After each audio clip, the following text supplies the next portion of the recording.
right, welcome to the study session for the Jordan Board of Education for Tuesday, February 11th, 2025. We're grateful that you are joining us today. Present today are all members of the Board of Education, the Board Attorney, Mr. Paul Van Komen, and then our Superintendent, Anthony Godfrey, Associate Superintendent, Mike Anderson, and our Business Administrator, John Larson. And a welcome back to Lisa Lestarge. So we'll go ahead and get started on our agenda with Agenda Item A, a review of proposed revisions to Administrative Policy DP 338, reimbursement of licensed employees elected to public office. Dr. President, Godfrey, can I make a motion before we begin? please.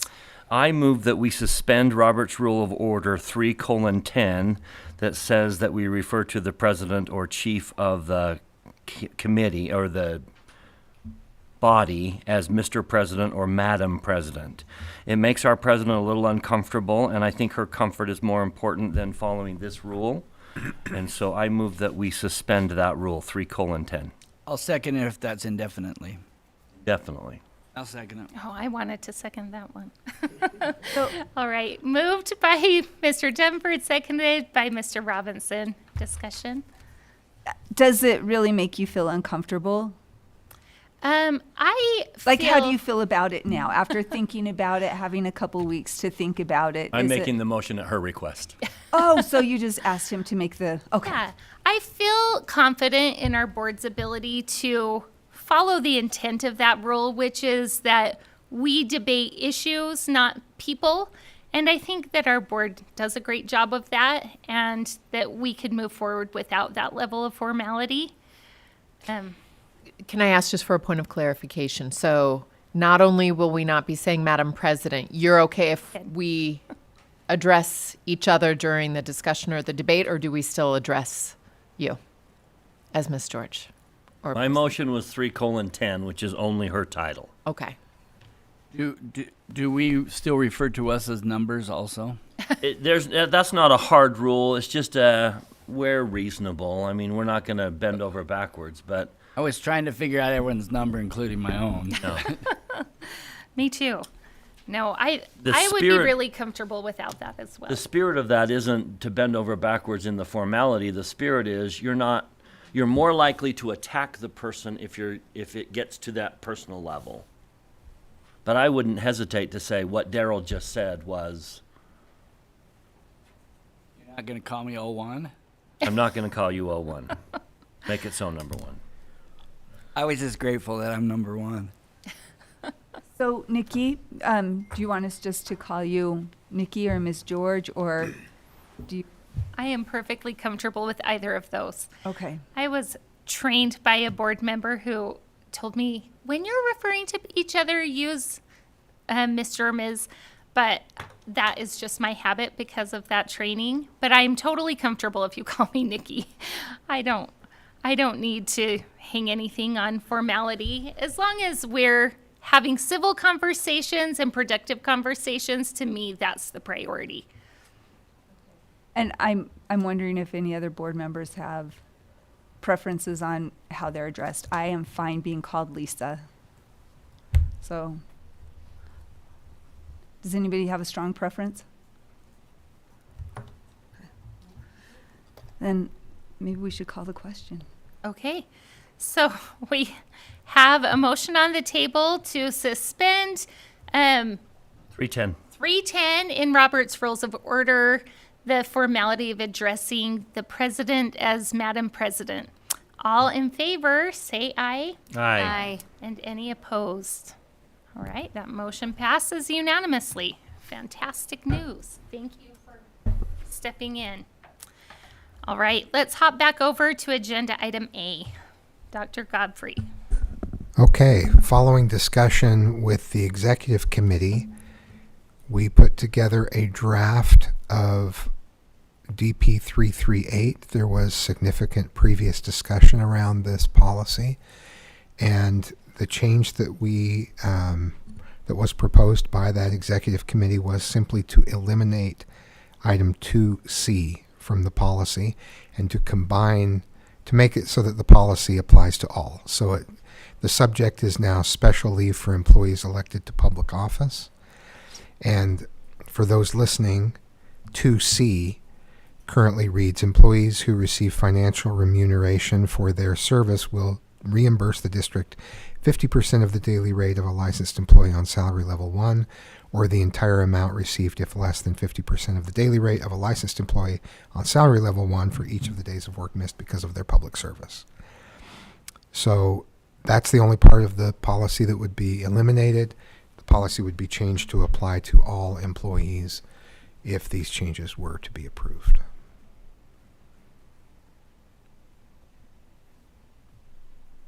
Any questions?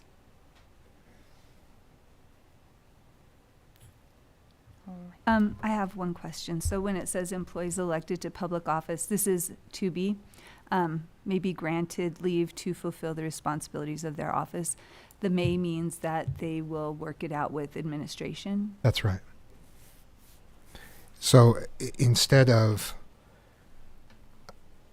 trying to prescribe exactly what that needs to look like in order to accommodate both filling the duties of an elected office and the duties of an employee, there's the ability to make that work depending on the elected office and the particular position held by the employee.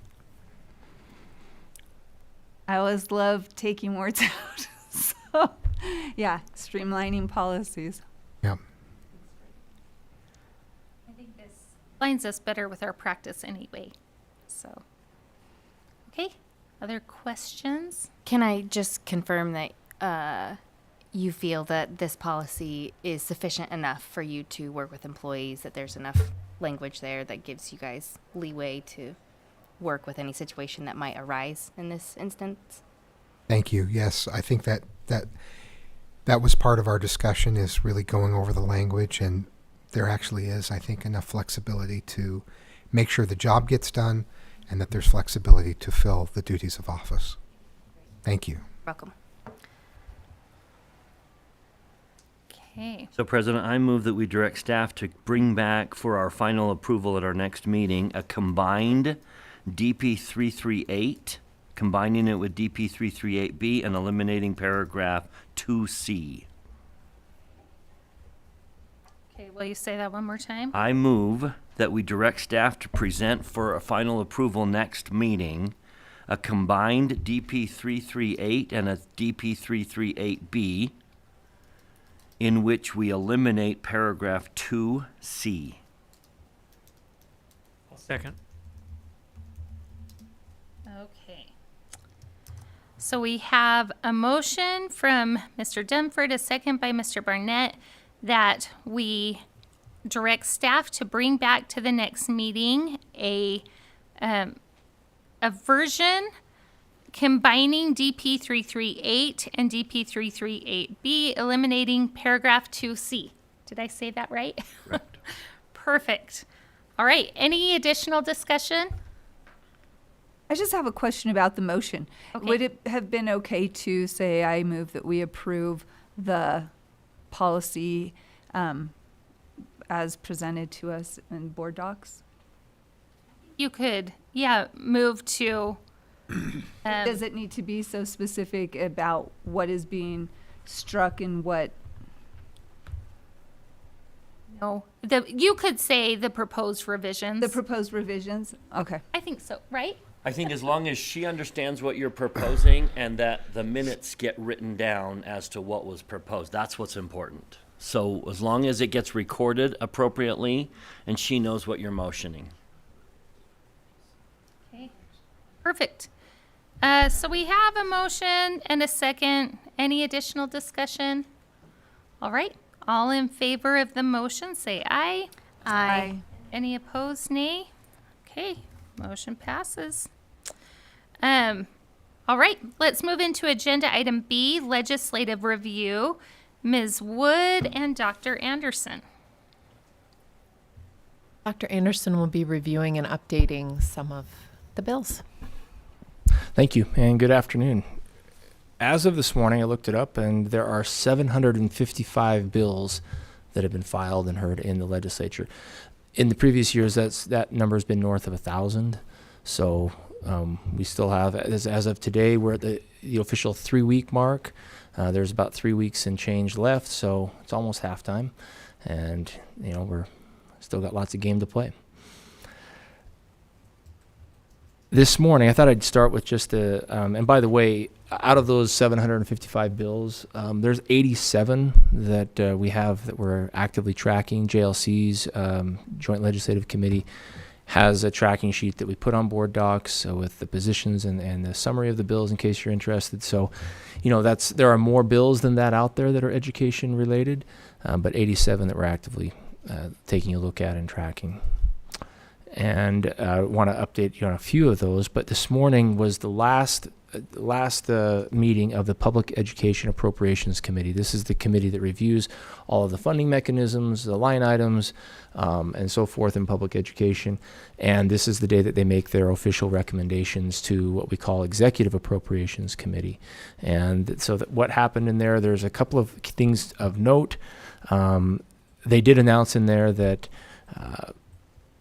about 1/3 or to about 1/2 of the education budget, depending on the metrics or the overall state budget, depending on the metrics you use, is going to public education. They did say there is no new ongoing money that they are able to use, and there's very little one-time money. That was a quote from this morning from the chair. The Appropriations Committee went back and forth on the recommendation for the WPU. That's the funding unit we use.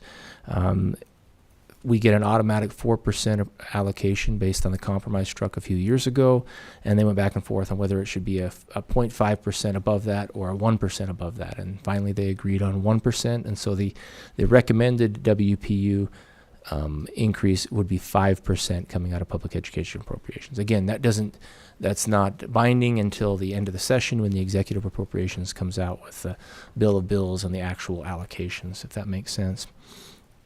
I want to get back to that, to some other things regarding that when we talk about Senate Bill 102 in just a minute.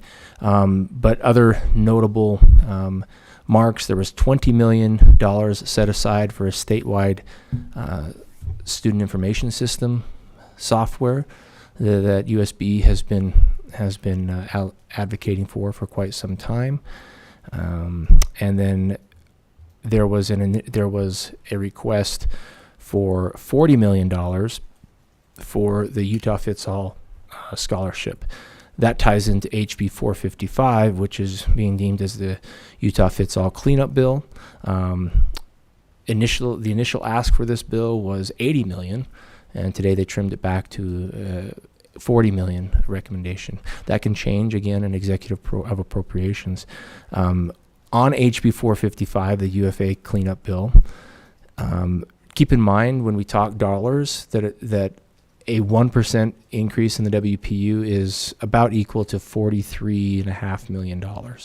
So if the Utah Fits All is requesting $40 million, or if they're requesting that for that bill, that's equivalent almost to a 1% increase in the WPU. It's just good to kind of keep it in context. 455 would, it does increase the oversight for what can be used in the scholarship money. Prohibits scholarship money from being used for non-educational expenses like chaperones, entertainment season tickets, subscriptions to entertainment venues, ski passes or lift tickets, clothing, furniture, among other things. So that's what that bill does in addition to the allocation that's being requested. Thought I'd update you really quick on a bill from Representative Tracy Miller. HB 184 talks about the land trust processes. It clarifies some what's needed in school action plans, and it also has a requirement to train on the Open and Public Meetings Act and the land trust process itself, which includes watching carefully our carryover amounts. By way of note, in our district, we are required to provide training for our school community councils, especially those that have more than 10% of their carried over for 2 consecutive years. Right now, just for context, we do have 2 schools that have had overages or carryover of greater than 10%. 2 out of our 63 schools that receive land trust funds. When we talked with the land trust office, there are districts throughout the state that have well over half of their schools carrying over greater than 10%. So they went out of their way to tell us that we're doing a great job with our carryover and our training, and that's a kudos to our principals and our school community councils who really do a good job of keeping track of their funding. So I think we're performing very well in that area. And by the way, if I'm talking too fast or if you want to put me on pause to ask about any bill, please feel free. I'll just move on to HB 344, which is the school fees bill. This bill, since it came out last week, has been fast-tracked. It passed unanimously in the committee, for the House committee. It passed 72-1 in the House. Yes, I did look up the House member that voted no. I don't know why he voted no, but he did.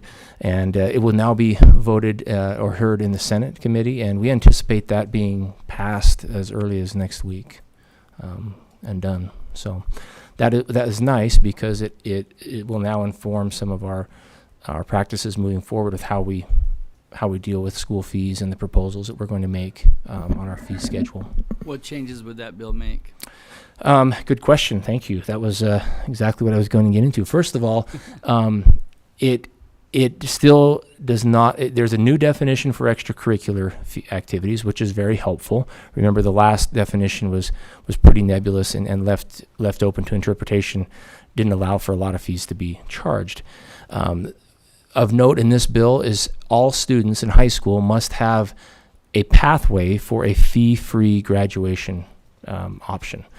Doesn't mean that they can take any classes they want for no fees, but it does require us to have in our high schools a fee-free pathway for a student, and that is not required to be in place until next year. So we have about a year with our high schools to help figure that out.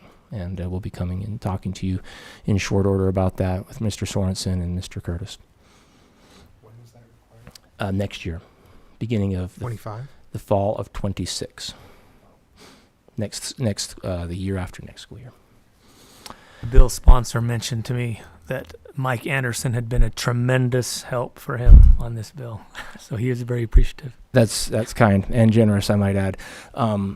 He's the bill sponsor has been wonderful to work with. We've been on the phone back and forth several times throughout the last couple of weeks, just bouncing thoughts and ideas on different things.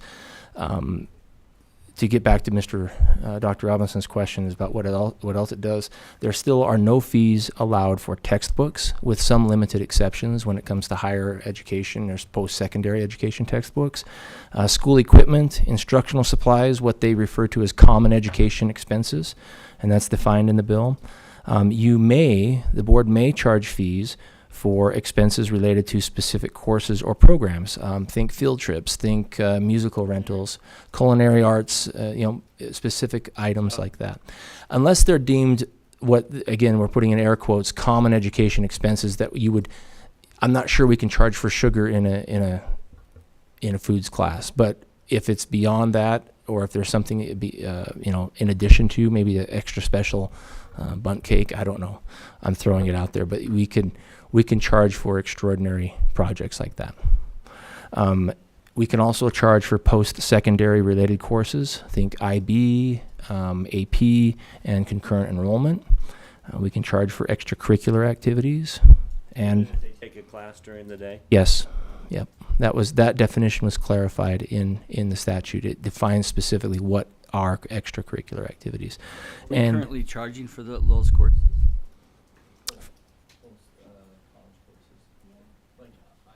Yes, we have some fees for our AP and concurrent classes, and those can still be charged under this bill. We were in the process of adjusting those because based on last year's bill, we weren't going to be able to do that. So, driver education can also be charged a fee for. Any questions on HB 344 school fees? Are you happy with this? Well, it's a huge improvement. It's a lot more clear. The obvious concern here is there's a huge deficit there. While the deficit now is diminished because we can charge for things like extracurricular fees, there's still a huge shortfall when it comes to registration expenses or fees, and just covering class fees, the common education expenses, and that's to the tune of $2 to $3 million at least, if not more than that. And so that's the obvious glaring problem with this bill. We appreciate the clarity. We appreciate them listening to us and helping, clean up a lot of things. But there's still, and by the way, in fairness, there is one-time money was allocated with last year's bill, but by our calculations, that won't even see us through one school year.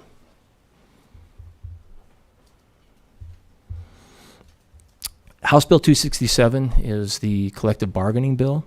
Just by way of update, since last time we talked, that bill in its original form did pass the Senate 16-13, narrowly, but passed nonetheless. It did not need to go back for concurrence in the House because there was talk about a potential compromise in that bill. Those talks and negotiations fell apart, and so they just went back and reverted to the original form of the bill that passed the House narrowly, passed the Senate narrowly, and it is onto the governor's desk for his signature. Is made to that one? There were not changes from the time it passed the House. There were proposals and there were different amendments that were out there. Okay. But again, those talks just kind of broke down over time, and they just never could get to consensus on a compromise. And so it just reverted right back to the original bill, which does forbid collective bargaining. And it also does not allow employees of these groups, such as the UEA, for example, they cannot participate in the Utah retirement systems. It doesn't mean members of UEA, or it doesn't mean members of JEA. If you're a teacher, you can absolutely participate in the URS system. It's the employees of those professional organizations that aren't public employees but work for a group that represents public employees, if that makes sense. And there are other provisions in the bill that we talked about earlier, but like I said, it's passed both houses and is on to the governor's desk.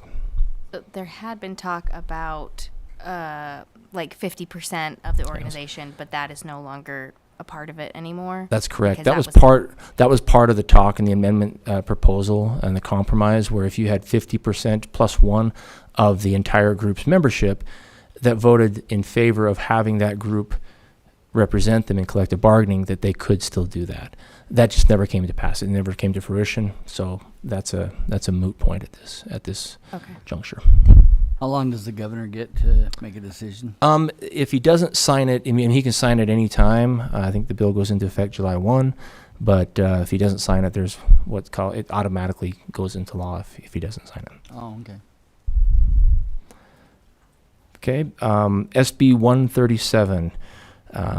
As of this morning, passed the Senate Education Committee this week, 5-1. This is one that has a lot of opposition to it. It's there's been a call to action through the Joint Legislative Committee. 37 or 137?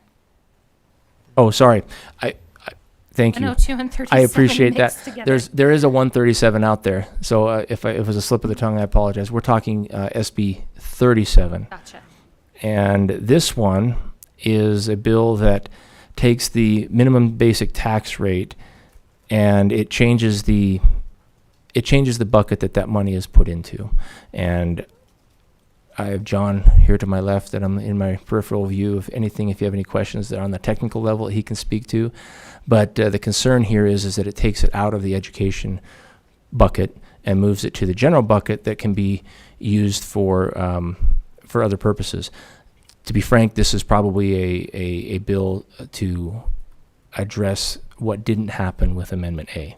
It gives the legislature more flexibility by sending that tax stream into a general bucket. It gives them the flexibility to do with it what they will. There's still, requirements, statutory requirements to fund education. We've received numerous assurances that would still be funded, but there's that element of a lack of assurance, and it's not coming into our bucket, so to speak. It's going into a general bucket, which is concerning. That's the extent of my lay interpretation of that bill. I'll refer to Mr. Larson for any other specifics. I have a question. In the document that's on board docs, the summary says, this bill amends provisions related to the minimum basic tax that school districts impose. So this is a tax that's attributed to the school district. Right. It's a tax that we impose, and have no control over. and there's the bill is proposing that that tax that is assigned to us, Yes. that the public sees as coming from the board, basically. The state is proposing, this bill is proposing that money be assigned to a general fund, and it can be given to anyone. That's correct. In fact, I spoke with the sponsor of the bill prior to this meeting, just minutes before, and I put that out there as a major concern for us. In the spirit of transparency, when you get your property tax notice, even though that money is now going into a general fund, who's still going to appear on the property tax notice as levying that fund? It's still going to be the Jordan School District. And Changes, right? They could debate that. they could, and the sponsor seemed open to that. Perhaps he seemed open to the idea, but perhaps not this year. Why would we levy the tax then if we're not going to get it? What motivates us to go out to, if I understand it right, a truth in taxation? Yeah, this is the our basic. ability to take a truth in taxation anymore. I think there's a difference there that you don't have the direct control over the rate of this. The state controls that. Is that correct, John? Yeah, and in today's world, before this bill, the state still mandates the school board must levy the basic school levy. And they tell the school board what it shall be. You have no choice in that. But in today's world, the proceeds from that levy come to the school district. And the state then withholds its state money for whatever amount that we receive from that tax. They deduct that. This bill says the money would go to the state instead, and then the state would send us all of the state money that they promised and not subtract it. So it'd go to the state. We are still mandated to levy it. It still counts as our tax. We still have to sign off on it. We have no choice in the matter, just like before. But now the money goes to the state, is remitted to the state. It directs the county treasurer to remit it to the state and not to the local LEA. And then the state will send us the full amount of the WPU. The WPU in today's world, state promised this, they subtract what we receive in the basic levy, and they give us the net. This is just grossing that up. But Again, But there's, yeah. And so it's sending it to the state's general fund, not to the state's education fund. Sending it to the state's general fund. I wanted to clarify that too. It's not our general fund. So Mr. Larson has stated it several different ways. Let's see if I've got it straight. The state tells us, to this elected board, you have to levy a tax and you have to levy it at this basic amount. They're now saying, then once the school board has done what we have required them to do, we're going to take that money and put it in a general fund at the state level. Did I get that right, Mr. Larson? Yes. we promise we'll give you the same amount. Didn't Robin Hood do this? Trust us. That's the end of my commentary, Mr. Robinson. Obviously, the worries center around protecting local control and stable education funding. It's in essence creating a new system for collecting and distributing revenue for districts. And I think in the spirit of transparency, I think it's pretty. We want an authentic showing of who's actually levying the bill. So I would argue that property tax notice should not say the Jordan School District if it's not going into our fund for education. The reason I emphasize that is precisely because of what Dr. Anderson just pointed out, is that over the years there's been a lot of confusion from people about who's levying what tax and why, who's responsible for their property taxes and who isn't. And we've been striving for clarity for a long time, and this doesn't seem to move us in that direction. But if they take our name off the property tax, seems to me that's a good deal. That's not part of the package at this point, is that correct? It's not, the name on the property tax is not part of the bill at this point. Again, the sponsor seemed open to the idea of it in the future bill, but not for this one. And I don't know if I would term it, and maybe Mr. Larson can chime in, as a good deal for us.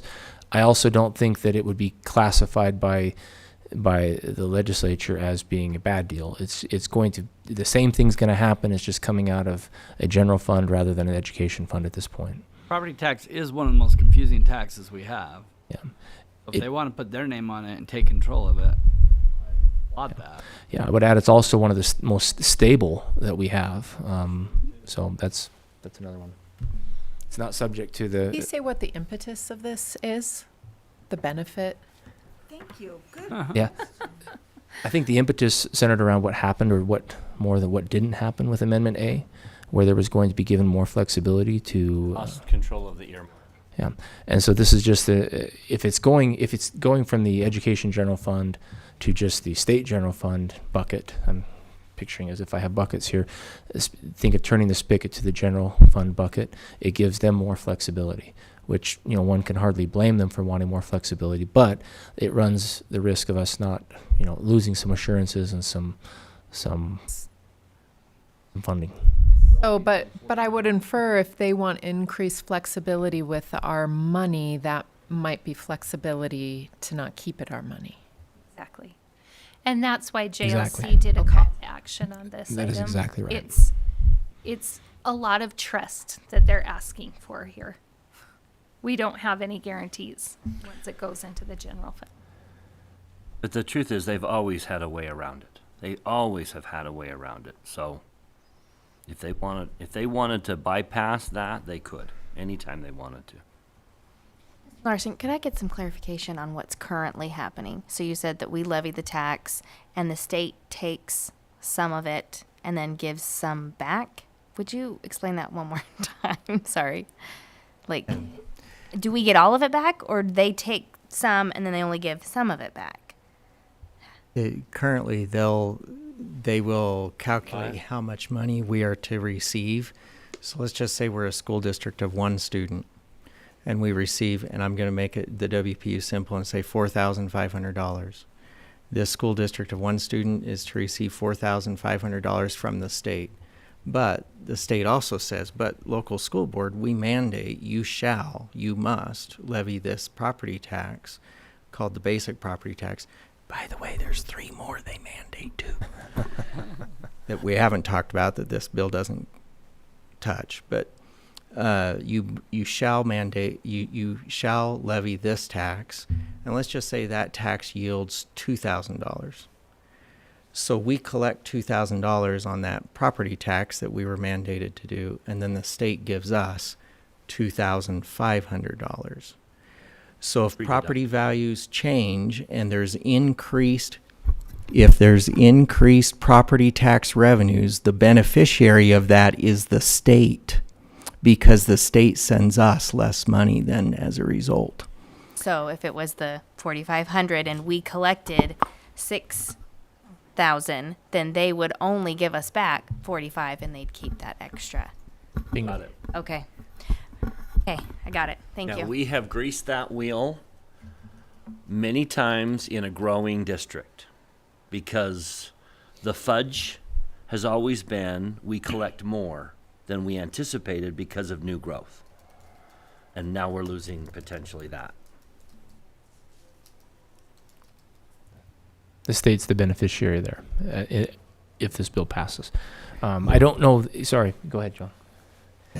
Some people think when a new property or something is built in the school district that we are the beneficiaries of those monies. The real beneficiary under the basic levy, the board levy, the voted levy, and the charter levy, all those funds are minimum rates set by the state. So the state benefits from all 4 of those. We benefit on 2 levies. Actually a portion of the board, capital and debt. That's why you'll see capital and debt consistently fall. As we pay off bonds and so forth, right? Bonds paid off, new growth, and property tax collection. President George mentioned that there is a call to action through the Joint Legislative Committee. I know other education advocacy groups are also concerned about this bill. Just as a way of notice on the status of it, it passed the Senate committee unanimously 4-0 and passed the Senate recently, just a couple of days ago, 19-8. And so it's on to the House. It's been assigned to the House Revenue and Taxation Committee as of yesterday. And no word yet on when that may be on. I haven't checked the agendas, but could be heard in Senate Rev and Tax as soon as this week. It's not going to education. Yeah, it is interesting how they choose to, some committees. This one is, I mean, it can be argued that because it's a taxing related bill that it goes to Rev and Tax, but yeah, not one that most educators and so forth would look at the agenda, right? Yeah. It won't impact net dollars, but there are accounting rules that are at play here too that are very, very concerning about how we will have to display this in our financial reports. It doesn't touch our net dollars, but just in my world, the way we display things, it may look very wrong as a result of one entity mandating another, but that entity getting the money, but we had to implement it. The next bill that is also likewise concerning, along with Senate Bill 37, is Senate Bill 102, which has the risk of eliminating certain programs and putting them into the flexible allocation. We did review this, I believe, last board meeting, but there are certain designated programs which would be up for review and an automatic sunset unless specifically authorized. They would roll up into what we call the flexible allocation. Again, the theme is that they're wanting to give us more flexibility, but historically, in fact, John confirmed this, every time they've rolled something up into the flexible allocation, it has been summarily taken away from us after that. Last year, the most recent examples are they rolled up our library allocation and our school nurses allocation into the flexible allocation, and those went away, or the equivalent of those monies went away. So there's no comfort in rolling it up into the flexible allocation. If anything, these things should be put into the WPU, which is much, much harder to get at. Not impossible, but harder, and has an automatic growth function associated with it to increase it over time. The programs that would be reviewed in this bill are concurrent enrollment, accelerated student programs, gifted and talented, so forth, concurrent enrollment, student health and counseling support, the TSSP, the Teacher and Student Success Program, that's additional monies are currently given to teachers, the Digital Teaching Learning Grant, and the Teacher and Student Success Account, TSSA, as well as DLI. Of note, the Beverly Taylor Sorensen line item was spared, that was carved out. So, as I said, every program that's gone into flexible allocation in the past has been eliminated at one point. Every one. And so we've got concerns with that. Most concerning, this is kind of, that's the top stuff. That's the things that catches people's eyes and has headlines about DLI and so forth. But the most concerning part of this bill is the last line of the bill where it says, in general terms, oh yeah, this bill also repeals Section 53F-2-305, which is the professional staff and weighted pupil units item or funding mechanism. And that is equivalent in our district to $20.5 million. And that has been tied to growth. It would not be tied to growth anymore with that. That's the money we use for funding additional steps for teachers that have been received further education. Think psychologists, think teachers with master's degrees, other things like that. Mr. Larson could also speak to this in much more detail than I can. But by eliminating these programs, we lose money. We will lose money because they're not tied to growth anymore. And so we've always been told there's a security there, but with this bill, that would go away. Anything else you'd add to that? We lose the growth, which is approximately not only the 20.5 when it's done away, but the 820,000, but we also lose voted in board guarantee money because that is based on the WPUs. By removing this from the WPUs, we will lose, just my quick calculations here, $5.8 million that was not part of the discussion on the Hill. Session is over, they'll tell us how much they increased education, right? Yes. That is definitely the concern. I mean, the 5% proposed increase on the WPU, if it's offset by $21 million here and, you know, a couple other $1 million here and there and everywhere, that offsets a WPU increase. And so the net increase could be substantially less. There was maybe a case in point years ago, and maybe I'll look this up. It's in our budget book, but there was a year where the legislature cut a line item, sent it to flexible allocation, and removed just a very large amount of money. The WPU that year was increased 9%, but the net was a loss to the district of a lot. Because of this similar type of movement. So even though the WPU went up huge that year and the press and everybody celebrated what a wonderful thing it was, we actually had a loss in funding that year because they moved things off and put it down and cut it off, but then used the money that they saved by increasing the WPU. It's just headlines, and people don't do enough homework to understand the net loss. They just hear, oh, yeah, there's a 4% WPU increase. Okay, there's the headline. Again, going back to the headline principle, I mean, we are concerned about losing programs such as DLI and others, but those are pennies on the dollar compared to that last line item, which reduces I should say rolls up and eliminates the staff allocation, the professional staff weighted pupil unit. So that's a concern. We used like 90% of the WPU increase. Would we be able to keep a lot of those things? Just 1 year. Like 1 year we decide we're going to use 90% of the WPU to still fund these things that are kind of going away. Is that... Of the WPU increase?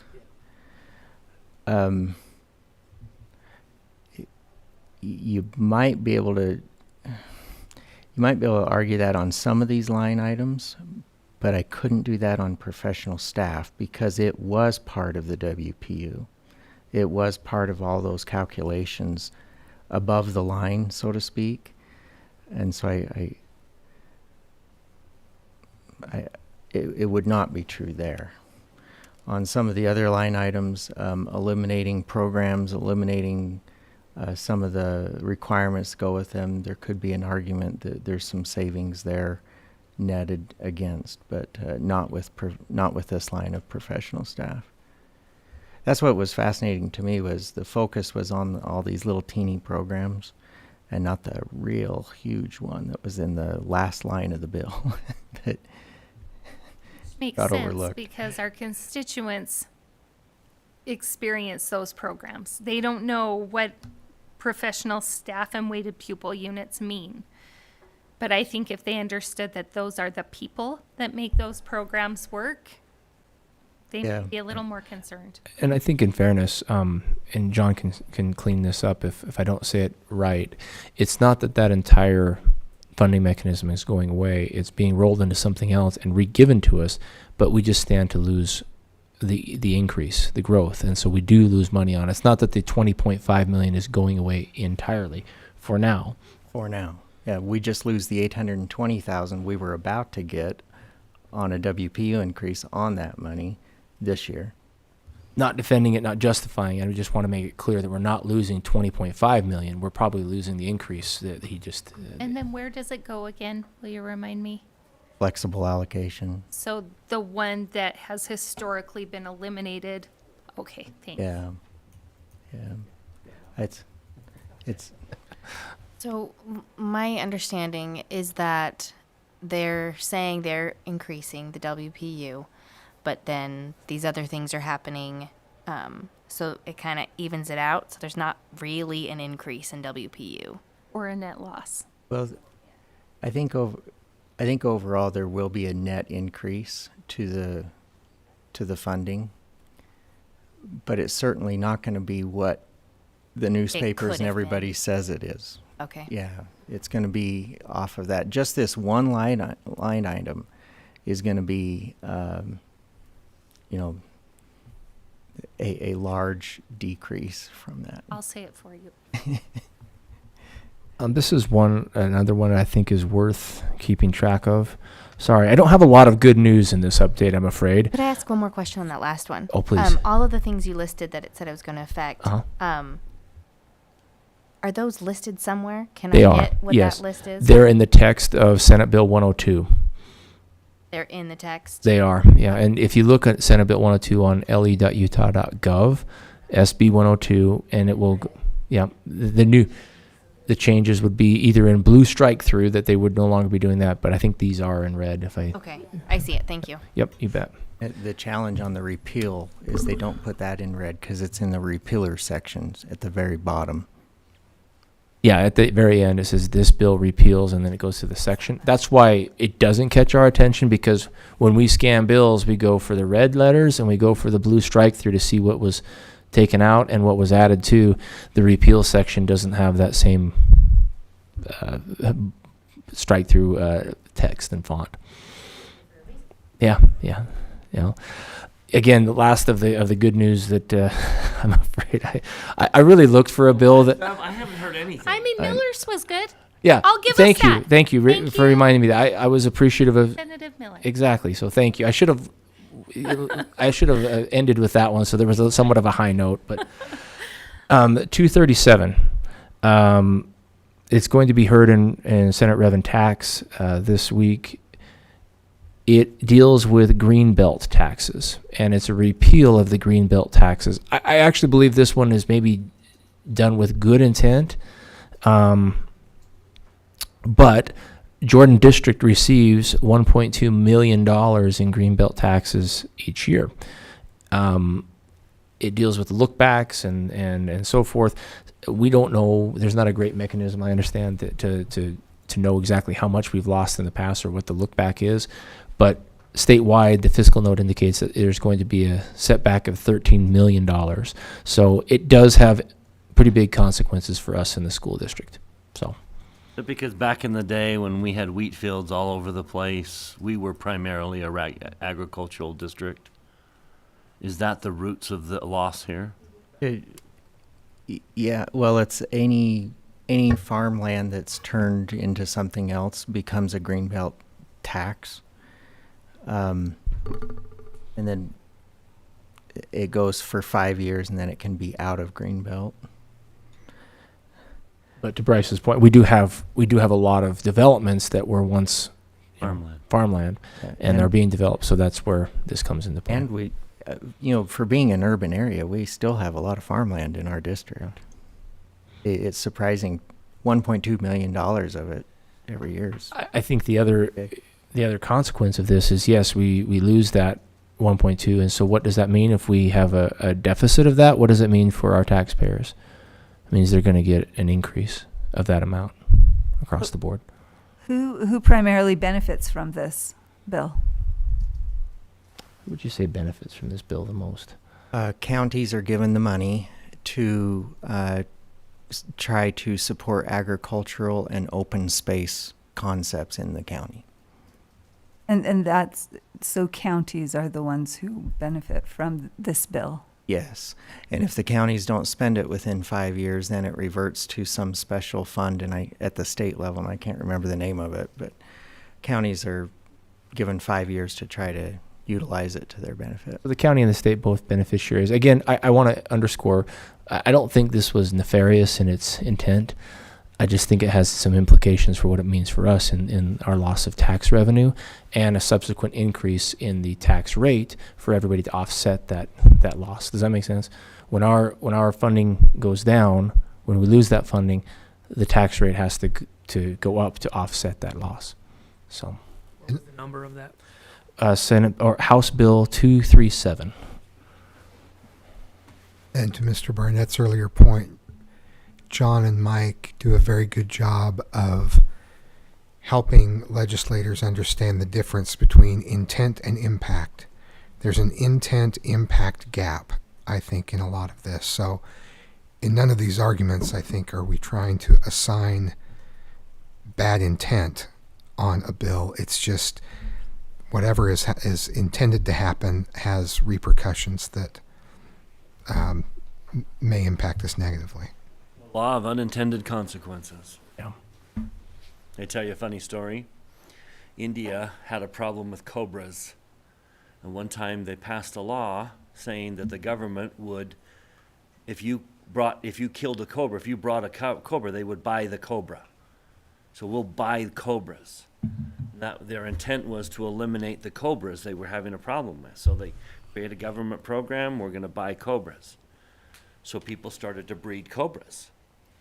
I'm going to breed cobras and take them and sell them to the government. They were making money. As soon as the government found out about that, they ended the program. So what did people do with all the cobras they were breeding? They dumped them into the streets. And so their intent was to minimize the cobras, and the actual impact was to increase the cobras. Law of unintended consequences.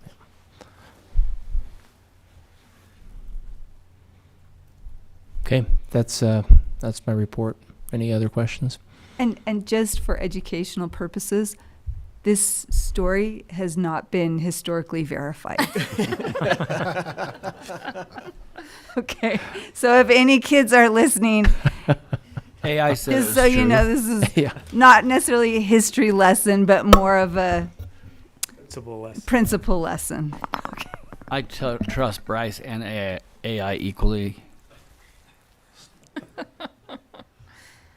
It's a lot of trust if anyone knows Daryl. Yeah. All right. Any other questions or legislative items that you want to bring up? Okay. I really thought that we were about to hear about fluoride, Lisa. I'd rather move on from legislative review personally. Her eye just started to twitch for those at home. All right. Let's move into agenda item C. So this is something that our board has done in the past and that has really netted some gains to the district. And that is just taking a high view look at what board members are seeing and what challenges or concerns you may have that you would like to focus on in the coming year trying to address. So each of you received an email asking you to narrow these to your top two. So I know, and I see here it says Hard. 1 or 2, and I just think, one or two, I know, I'm having a how hard can time I also. squish 2 together? I don't know that anyone will monitor that, but if you can try to keep it in that range, I think it will be helpful. And the goal here is that we will be able to, once we have our list, then we'll go through and say, hey, these two are the same, let's combine. Or, you know what, actually, great idea. I want to throw a vote behind this one. And we'll try to get some priorities hammered out through these list processes. And then we will determine, this is what I'm hoping to do tonight. Then we'll determine who is the best source to tackle that. Is this something that we need to be focusing primarily through policy? Do we need to ask staff to work on this item? Do we need more education before we can even decide between those things? And then, please do not feel like all of these will be addressed immediately, but it's the intention of the executive committee to then prioritize these in our agenda creation. So, questions on the idea for now? All right. Mr. Dunford is our unofficially elected whiteboard man. So may I ask that you continue in your role? And we'll just go around and talk about, or let each board member take some time to talk about some of their priorities.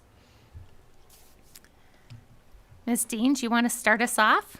And I shouldn't say board member. We would also love to have the same ideas coming from the other side of the room. So Dr. Godfrey, Dr. Anderson, Mr. Larson, if you have ideas that you would add, we would welcome that. Please. All right.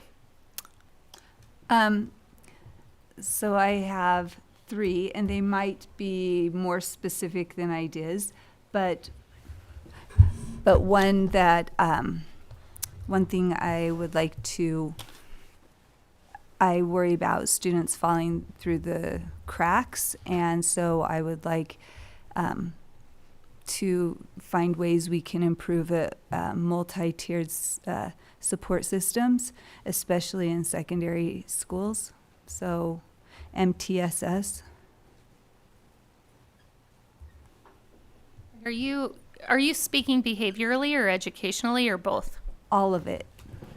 So, and then I thought that's what multi-tier was, on all of the tiers, support systems on all of the tiers. Is that,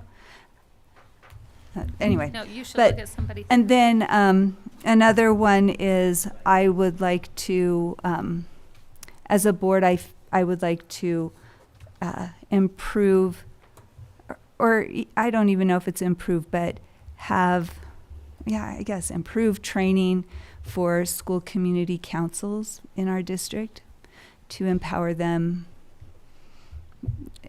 and help them reach their full potential as school community councils. And I do have one more. I really would like our board to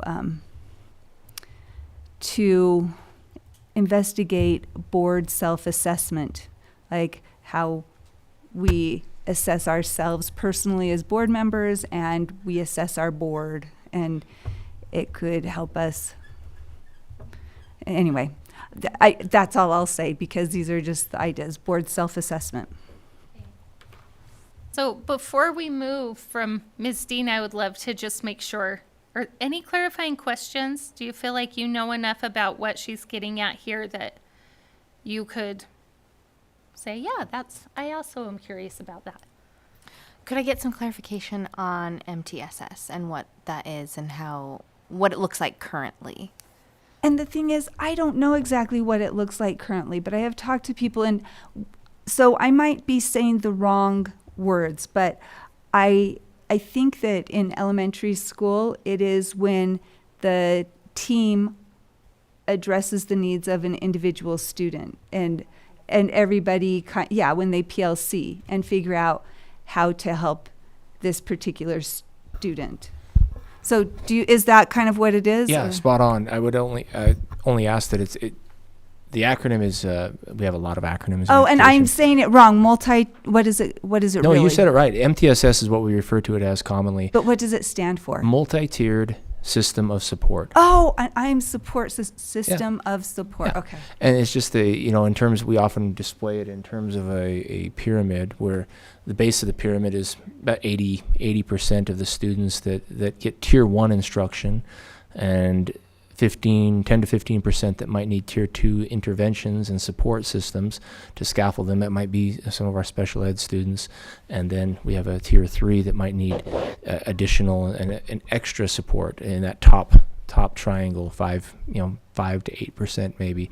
And I think it's important to point out we would not only identify students in a multifaceted group like a PLC, a professional learning community, where teachers, counselors, and administrators might come into play, but we also add parents as a key component of that system of support. They're oftentimes the most important, right?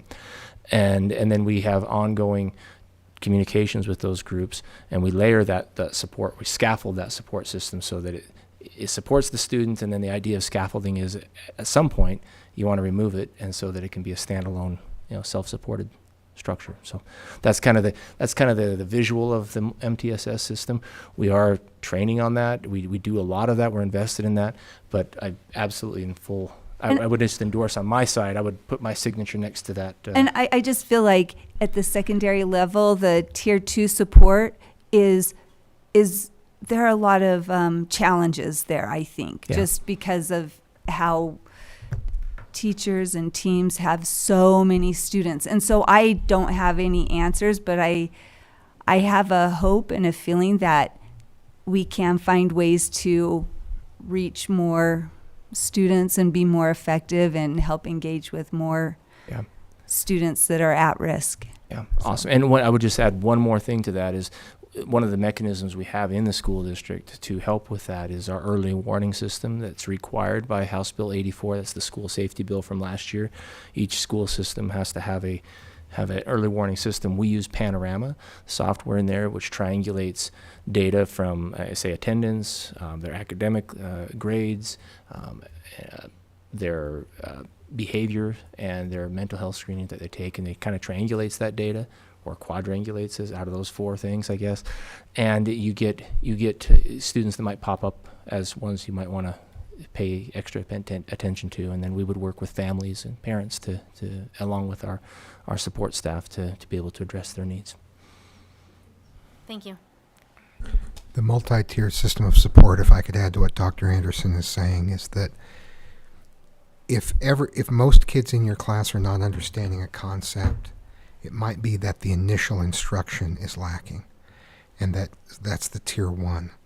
And then tier 2 meets the needs of fewer students, and then tier 3 is the students who still are having difficulty. And that MTSS is an approach to say, let's look upstream, so to speak. Let's look earlier in the process and see if we need to improve just the tier 1 instruction. When you hear that phrase, it's the initial presentation of material and interaction with the material from students adequate to bring most students along, so that the intervention to help those students who didn't get it the first time to now get it, so to speak, is for a small number of students. But if you're doing tier 2 for most of your students, then you're just chasing problems that haven't been addressed early enough in the process. And that can be applied to when you're trying to help academics improve, when you're looking at behavior, and when you're looking at social emotional wellness. For example, with wellness in our elementary, counselors talk about coping mechanisms and how to manage friendships and difficulties so that most students have the tools that they need. But when students struggle beyond that, then you can work with smaller groups, and our school psychologist and counselor can work together. And tier 3 is mostly going to be the school psychologist who deals with the more severe issues. So that MTSS, for those listening, can apply to academics, behavior, and social emotional wellness.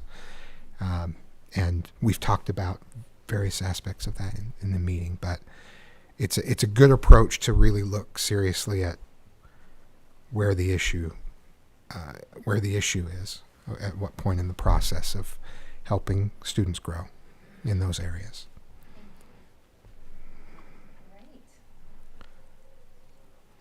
Follow the Sure. row. All right, Ms. Wood, go ahead. So I just have one. Perfect. Robert, is that? I would like to focus on special education, in particular, enhancing the experience for our teachers, parents, and students. I'll second it.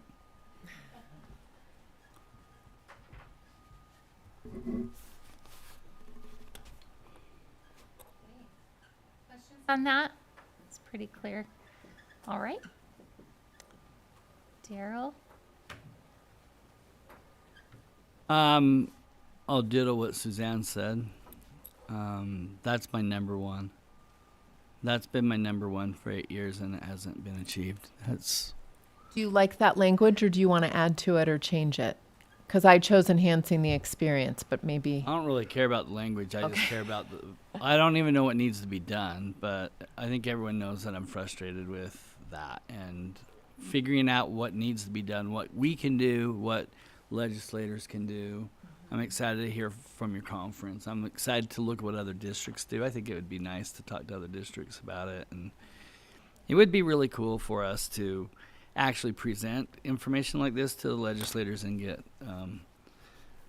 get some of the bills like coming from the ground up. So do you want to add to that, including engaging with local government officials? Yeah, I really love Candace Bruschi's bill where she's trying to help get money for the multilanguage students, and that came from the ground up. That principals and community leaders and from us. And I think that's how bills should come. Instead of surprises like what's next up their sleeve, they should come from us. And so, yeah, for sure. I would just I don't even know what needle needs to be moved, but that needs to be moved. I'm confused with the one that Lisa put up there about improved training for school community council, because we have a mechanism already to do that. It's called the Jordan Education or Parents Advisory Committee. And so I don't know if that needs to be a board one. I would just need to know more about that. I would like to increase the communication efforts in some of our process with community and city leaders, specifically things like boundary changes, long-term building plans.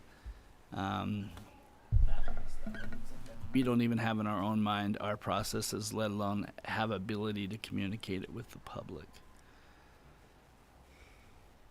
And there was one more, I can't remember what it was.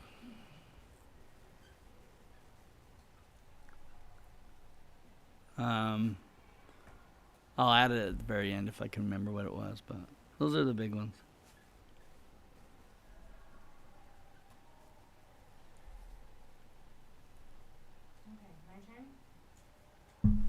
All right. My number one is that there has been talk and some movement in the current administration to potentially dismantle the Department of Education. So I know that as a board, we want to be proactive. So I want to make sure that if anything were to happen, that we are prepared to cover those costs, that those programs. I know that we receive a smaller amount of revenue from the federal government, but they're still for important programs, Title I, special education, nutrition services. So I would just like us to be proactive in looking at our budget and making sure that we can still support our families, our students, and our teachers if anything were to happen. So that's my first one. Let's see. I had two I'm oscillating between. Okay. So one that I've been hearing about from school community councils is possibly having some of our rotation teachers be licensed educators at the elementary level in order to help with when there is an absence and then PLC or planning time is lost for our elementary school teachers, and also helping the rotation teachers figure out curriculum and helping compensate them for the planning time that they are doing. I don't know a lot about that, but that's something that's been coming up that I've heard from parents. So, and then the other one that I'd like to possibly look at, and this could be a little further down the road, is our cell phone policy and seeing its effectiveness, making sure that it's doing what we want it to do, that parents, teachers, and students are, I don't know, getting the most benefit from it. I'd been speaking to a middle school teacher, and she would like us to move towards bell to bell in middle schools, and I kind of agree with that in that,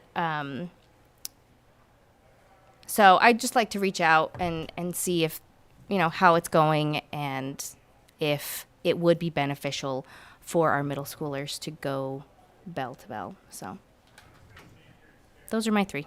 I love those. Thanks. Remember what I forgot, but you can come back to me at the end or now. Go back to you because I was counting on you to say one that I thought you would, that I want to.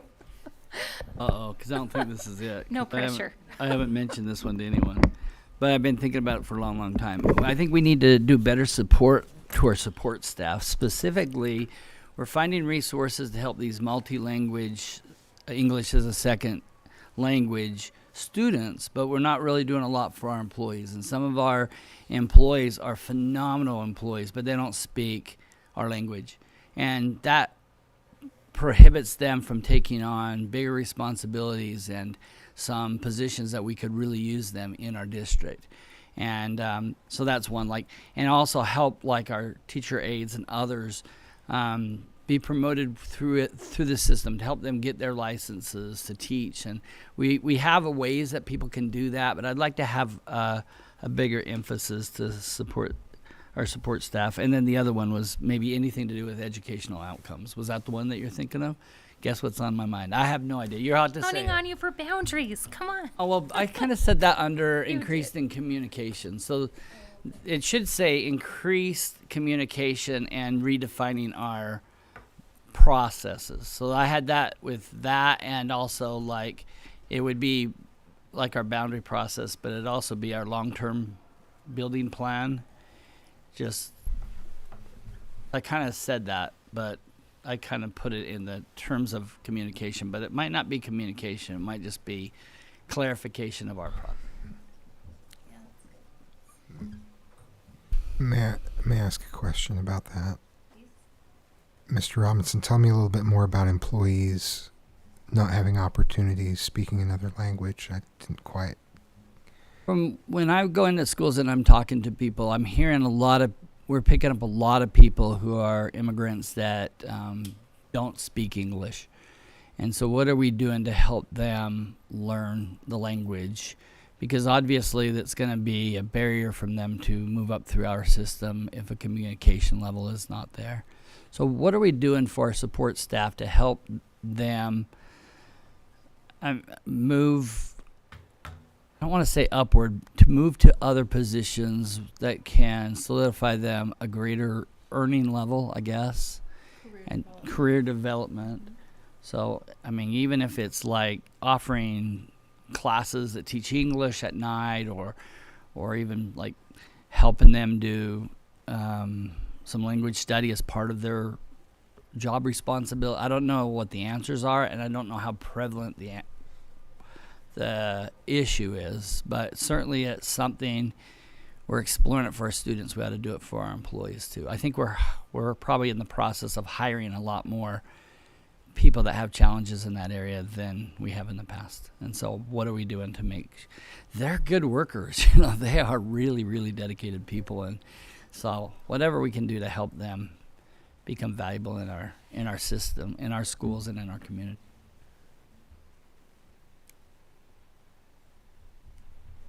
Bryce, do you want to go next? Sure, let's stay in order. I'll write mine in a minute. You want me to write them? I'll mess No, it's up your okay. board. I got it. Here's my number one concern, and I don't have an answer, and I don't know how to go about it, but I am starting to feel greater anxiety each year I'm on the board. There was a time where Jordan School District was defined by conservative budgeting and conservative spending. It was our identity. We did less. It was how we operated. We took pride in doing a very good job for less than we were budgeted. And for years and years and years, that was kind of our identity. Conservative budgeting, conservative spending. Everyone just made do with what they were given and spent less than they needed to. And because of that, we built up an incredible reserve. So when I came onto the board, we had this massive financial reserve, which was primarily the result of just years and years of conservative spending. And we came to the conclusion that it was getting too big. It was a problem because we were taking more than was needed. If we have this massive reserve, that means we're taking more funds from the public than we needed. So we really needed to make an adjustment. And that was the right thing. It was the right thing to bring down our reserves and to adjust so that we weren't in that take more than we were needing. So there was a time period where kind of we created an environment, we created an expectation that I could ask and expand, and I could petition the board, and we started to have a lot of hands grabbing, making requests, making financial requests, and this board has been very kind and very concerned, and these are legitimate things, and that's a good thing. We had so many people asking for good things, and our goal was to, in the analogy of an airplane, we wanted to bring down that reserve slowly and make a nice little landing. And my fear is that we have lost that identity of conservative spending and conservative budgeting, and we've created kind of a grab bag mentality where anyone who feels like I'm not being fairly treated, let's petition the board and we'll get them to adjust our salaries, or we'll add this program, or we'll increase this. And we've almost lost what was our identity. And I worry that the spirit of bringing that reserve down, the spirit of bringing that plane, is going to cause that plane to crash massively into the earth and go thousands of miles underneath, because there isn't that counter, wait a minute, let's go back to what we were before. Daryl keeps bringing up the number of teachers that have never, ever experienced a year without a significant pay increase.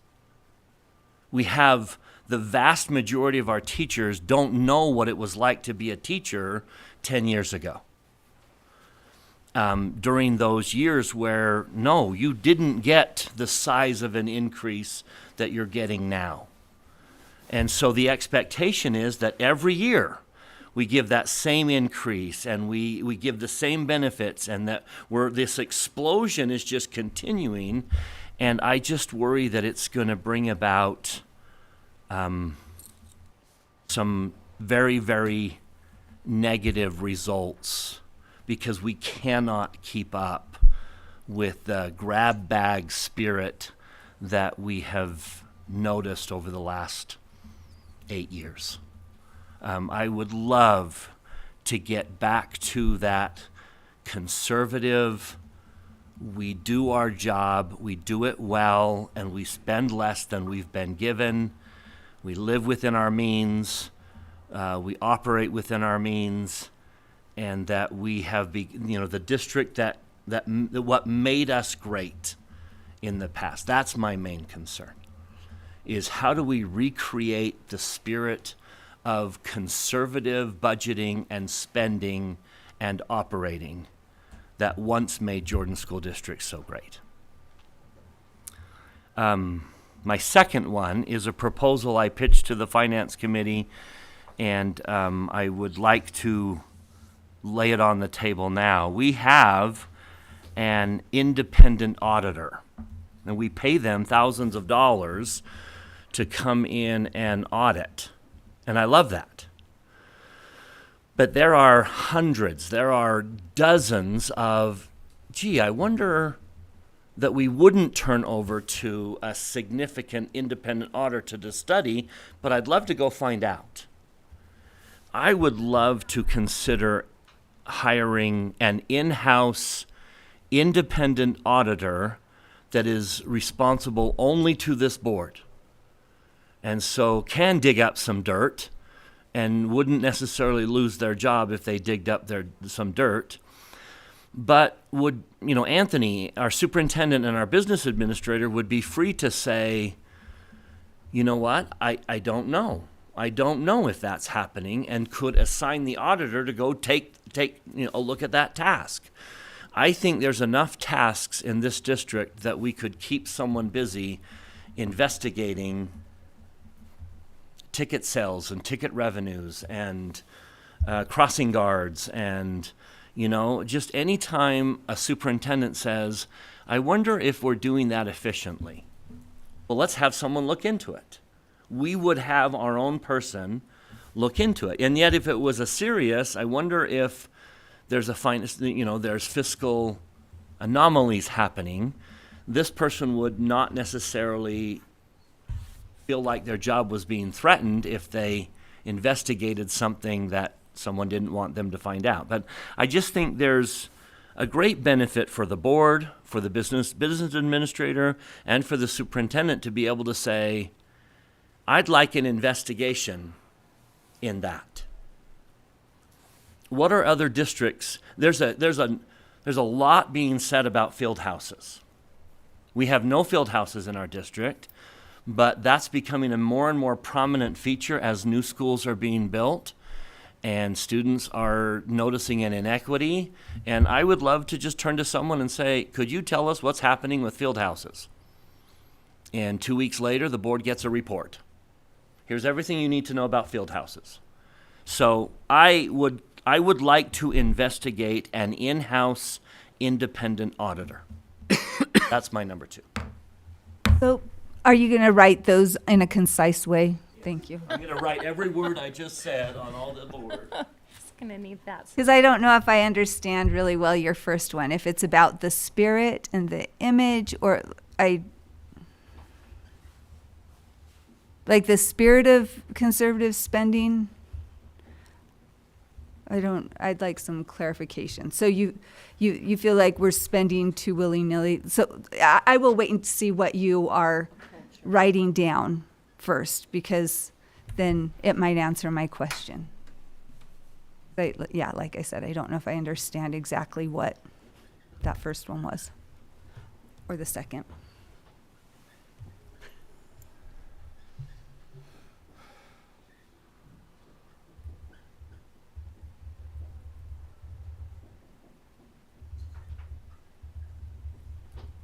Oh, it's attitude, okay.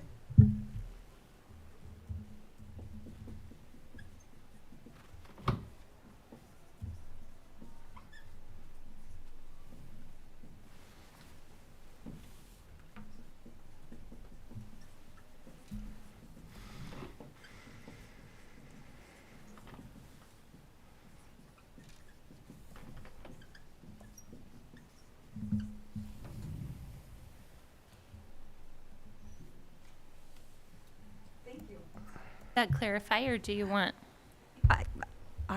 I think we can, I think Bryce said a lot about both of these.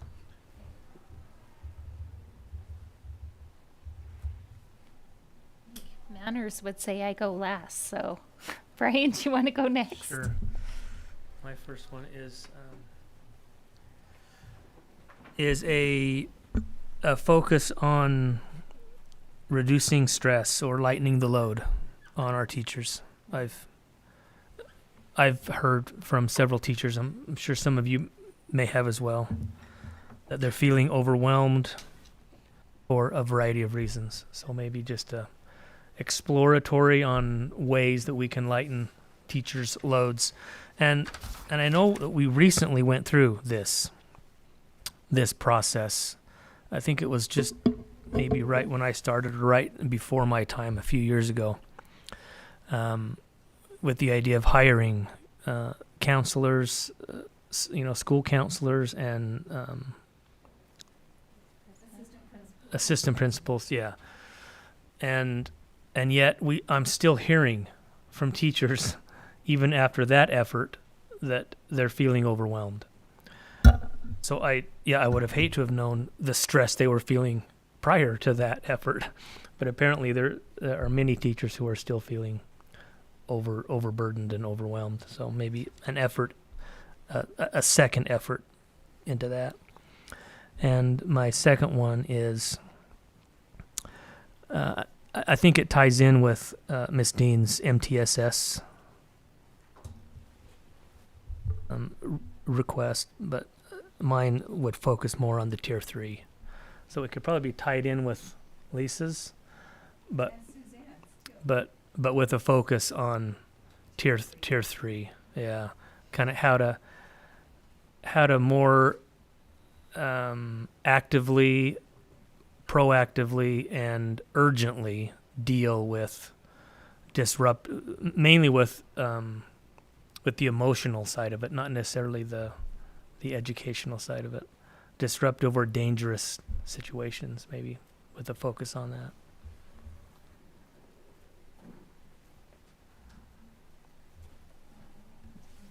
Nice, just for clarification. So for the lightening the load on teachers, all teachers or specifically elementary? I'm curious about the feedback or sense you're getting.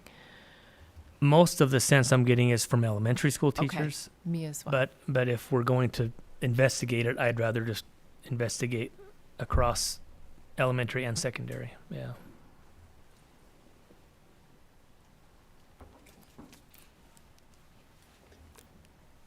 Dr. Godfrey, would you add any? I think this covers a good list of things we need to be working on. Anderson? Same as I said earlier, I think I just signed my name next to some of these as well, in particular the multi-tiered system of support, and just I think increased communication, especially regarding boundary change process. Looking forward to working with the board on that. I will add that I like the way that Mr. Barnett phrased that. I think that I believe at the elementary level, two things are true at the same time that might seem opposed to each other. That if you ask an elementary teacher, have you felt a positive impact from having a counselor at your school and a full-time assistant principal? I've always heard a resounding yes. At the same time, I think student behaviors, some of the extreme student behaviors have increased in frequency and intensity. And having a clear path that is communicated to teachers, not that we don't have good things in place, it's that helping clarify expectations and moving quickly on that, and I think that's an important area for discussion. But the MTSS, all levels of that are how you get, looking at all three levels is how you get really good action at tier 3 as well. So there is not anything, there's nothing on this list where I think, oh, why, I'm not sure why we would focus on that. All of this is worthwhile. I think it's just a question of prioritizing and assigning. But when you talk about lightening the load of teachers, I think the inputs, the students that teachers are working with, we just want to make sure that we have teachers well equipped for whatever situation comes their way, whether it's what they are responsible to handle or whether we're providing good supports outside of the classroom to help manage situations that can sometimes be more difficult than someone may have experienced previously. So while making sure that all students receive a great education, whether they are in a class with someone who has behavior difficulties or whether they are the student with behavior difficulties, we just need to make sure everyone's getting a great education, and every employee, regardless of their assignment, feels supported and feels like they have resources and somewhere to go when they're in a situation that they feel unprepared for.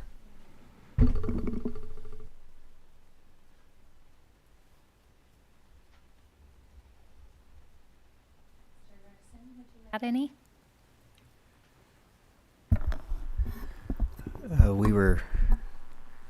I think we were all a bit surprised when we saw the projections last time, and I'm curious about taking a renewed look at our school boundaries and look for opportunities to reduce busing needs because of those new projections. I wonder if things have altered sufficiently that we may be able to alter some boundaries and reduce busing and thus reduce costs. And do you know what? I think even just looking at transportation overall, because it's possible there are ways that it could even be made more efficient. Yeah. I mean, with what's going on at our school. Different. I love different that. I hadn't s- even thought about transportation, but that's different tiers of transportation. We used to always shoot for a 4-tier bus route system. But I'm interested in that. And Bryce and I didn't talk, but I just want to say thank you, Bryce.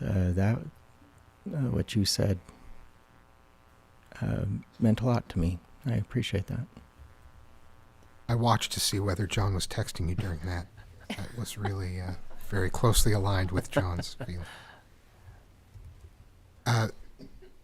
Sorry, I had to go first, so I get to keep going back to my thought. It's for me, it's really the magic wand issue. What's my magic wand issue? If I could just say, oh, this is solved. It's that the needs of every student is met, regardless of their behavior or the behavior of those around them, and as a result, teachers feel empowered in that classroom. And that's my magic wand one, because I think it's one of the most complex that we have up here. But anyway.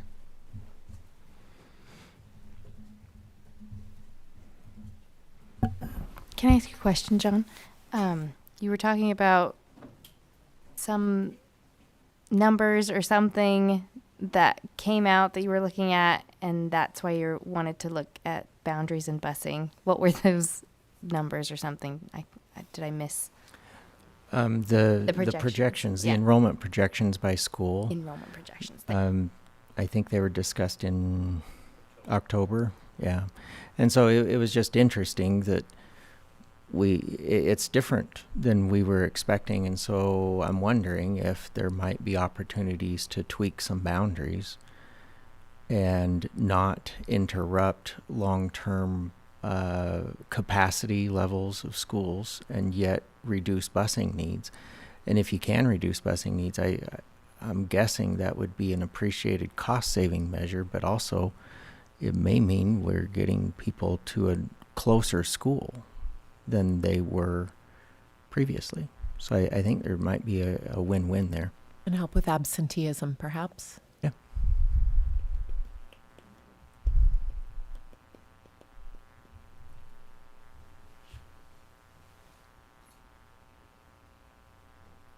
Right.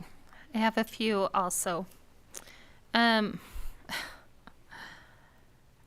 Mine are not going to be earth-shattering and probably will fall into a few of the other categories, but might be a little more specific. So first of all, I know I've mentioned this before, but I consistently hear schools talk about our fundraising policy, how it's being implemented, whether it is limiting. There are so many ways that we could look at the fundraising policy, and I know that our cabinet has had some conversations about this. I'd really like to do a deep dive on the fundraising policy. If only we had an in-house independent auditor that could just kind of. I mean, add it to that one. There you go. Another question that I have consistently received over the years of my time on the board is about teacher prep time and balancing that at different levels, which I think probably could fit in lightening the load of teachers and probably fits into, there's another one over here that I was like, oh, I could probably just echo that. And then I think we saw during Portrait of a Graduate feedback, our district does a great job of providing a lot of opportunities. And I hope that we can make a special focus on the experience that our students have as they receive advice from school counselors. That it's tricky when you have a 9th grade student at a middle school and a school counselor who may not be as well versed in the opportunities available at a high school level. But I feel like the experience that I'm hearing reflected back to me from my constituents is I'm confused. I don't feel like I have a clear idea of what my options are. And so I'm missing opportunities. And I would love to be able to provide our counselors with phenomenal resources that will allow them to just exploit those options so that every student in Jordan School District is exposed to the myriad of opportunities that are available for them here. And then this one I was going to try to avoid, but I'm just going to get a little more specific, and this straddles several, but on our multi-tiered support and also our special education. One thing that I would love to see happen, we have these great things occurring, especially at the elementary level. We've got a lot of research-based knowledge in the science of reading and breaking these skills into fundamental pieces that students can really make growth in. And I worry that our Tier 3 students aren't always being the recipient of that knowledge, that sometimes our students who actually need the most explicit instruction are being sent home with like sight words. And so I would love to see a little bit of spillover. Wouldn't it make so much sense to have our experts in working with students who have the most severe needs? Wouldn't it be amazing if they were the experts in the science of reading, the subject area that will change the life of a student at a different level than any other content? So that's just I agree and amen to some of the things that have already been listed, but those are my big ones.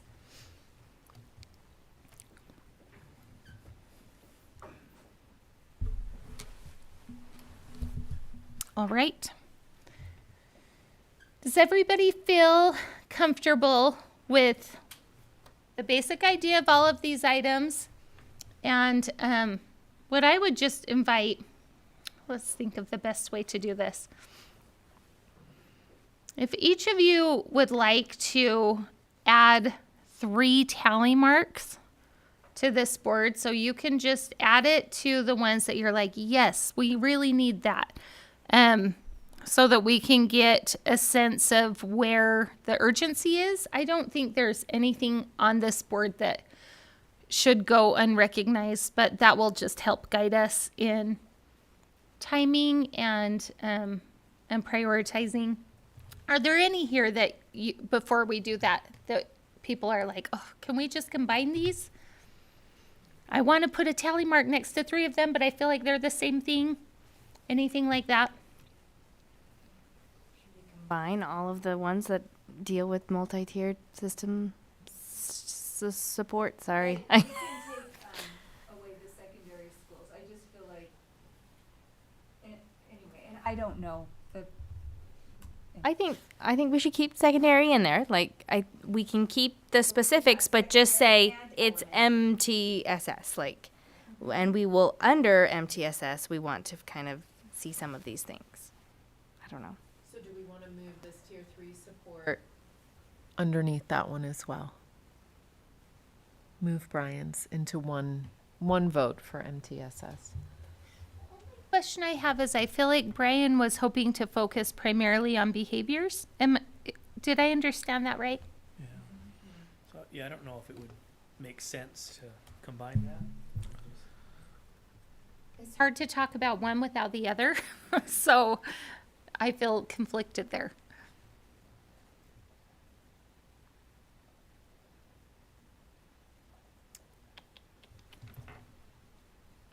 Yeah, my only hesitancy in combining it here is that it would get lost. Mm-hmm.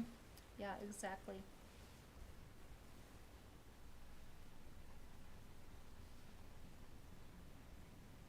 Is a special education experience is probably also different than the multi-tier support. I feel like I could add mine, and it's not even up there, so that works. Mine is the special ed. Are you eliminating things from the list, or are you just moving things to the top of the list? Yeah, I think right now I'm just making sure that each of these items need to stand alone, that they're not Right. like one concept. I just mean ultimately, it's not to eliminate anything off the list. It's just to see what comes to the top of the list. Because I think knowing the ultimate goal helps us determine whether they need to be combined or not. Yeah.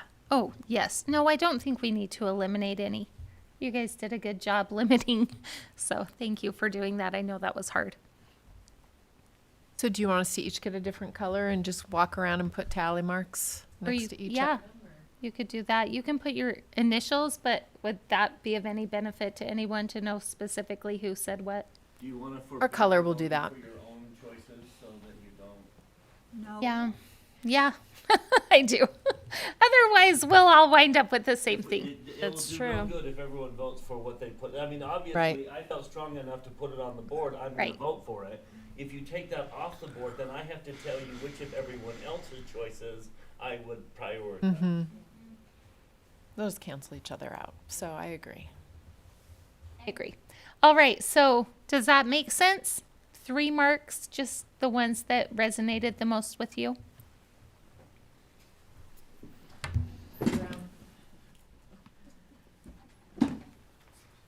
Now I have to decide.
I was just confirming. No, Nothing don't will go away. apologize. I was confirming.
Your assumption is that the elimination of the Department of Education means the elimination of federal funding? I just want to make sure. I just But want to be prepared. That's the worry. Yes, that that funding could go away. Because we were a bigger district, I think we might be able to absorb that. But smaller districts might have a big problem with that. So We I just would. want We us to would be too. proactive, and so.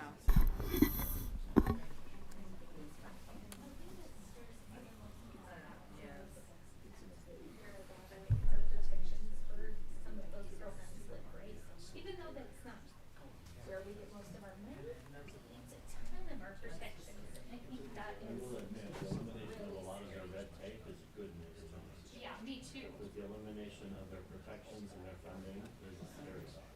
That would just move to the states. Their hope.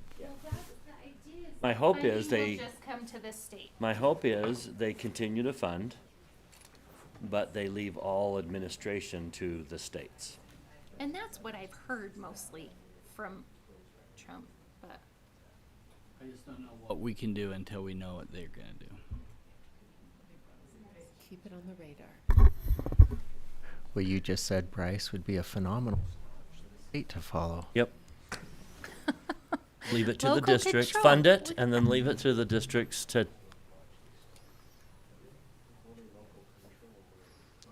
Well, and then the idea is if they left it to the family, families can govern their own themselves better than anyone else can. Parents know what's best for their children. Department of Education elimination. Oh, I thought it was about the budget, about making sure we have enough money to cover special ed and nutrition. Right, but Bryce was asking follow-up questions, and so. Because I do not want services to go away. got a picture too. You've got a picture? Okay. So I think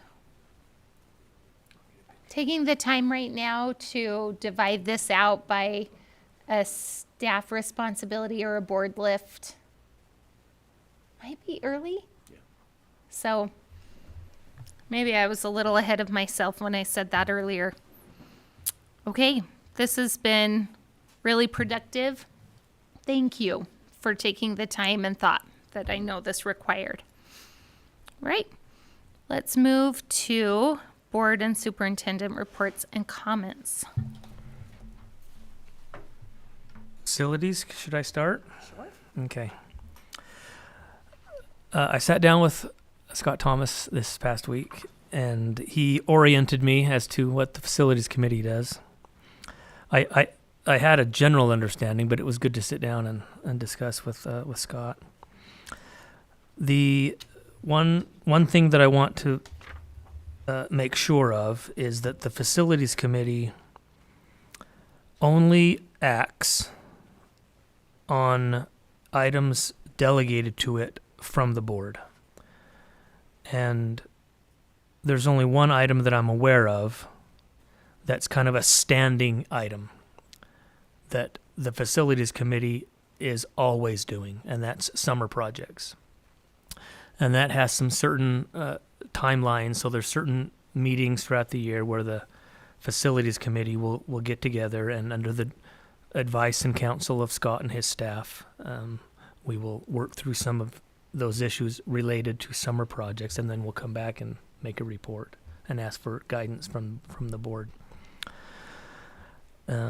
I asked executive committee earlier if they were aware of any other assignments that had been given to facilities. And I wanted to read through those and make sure that's the direction of the board still, and whether or not the facilities committee should continue on these routes.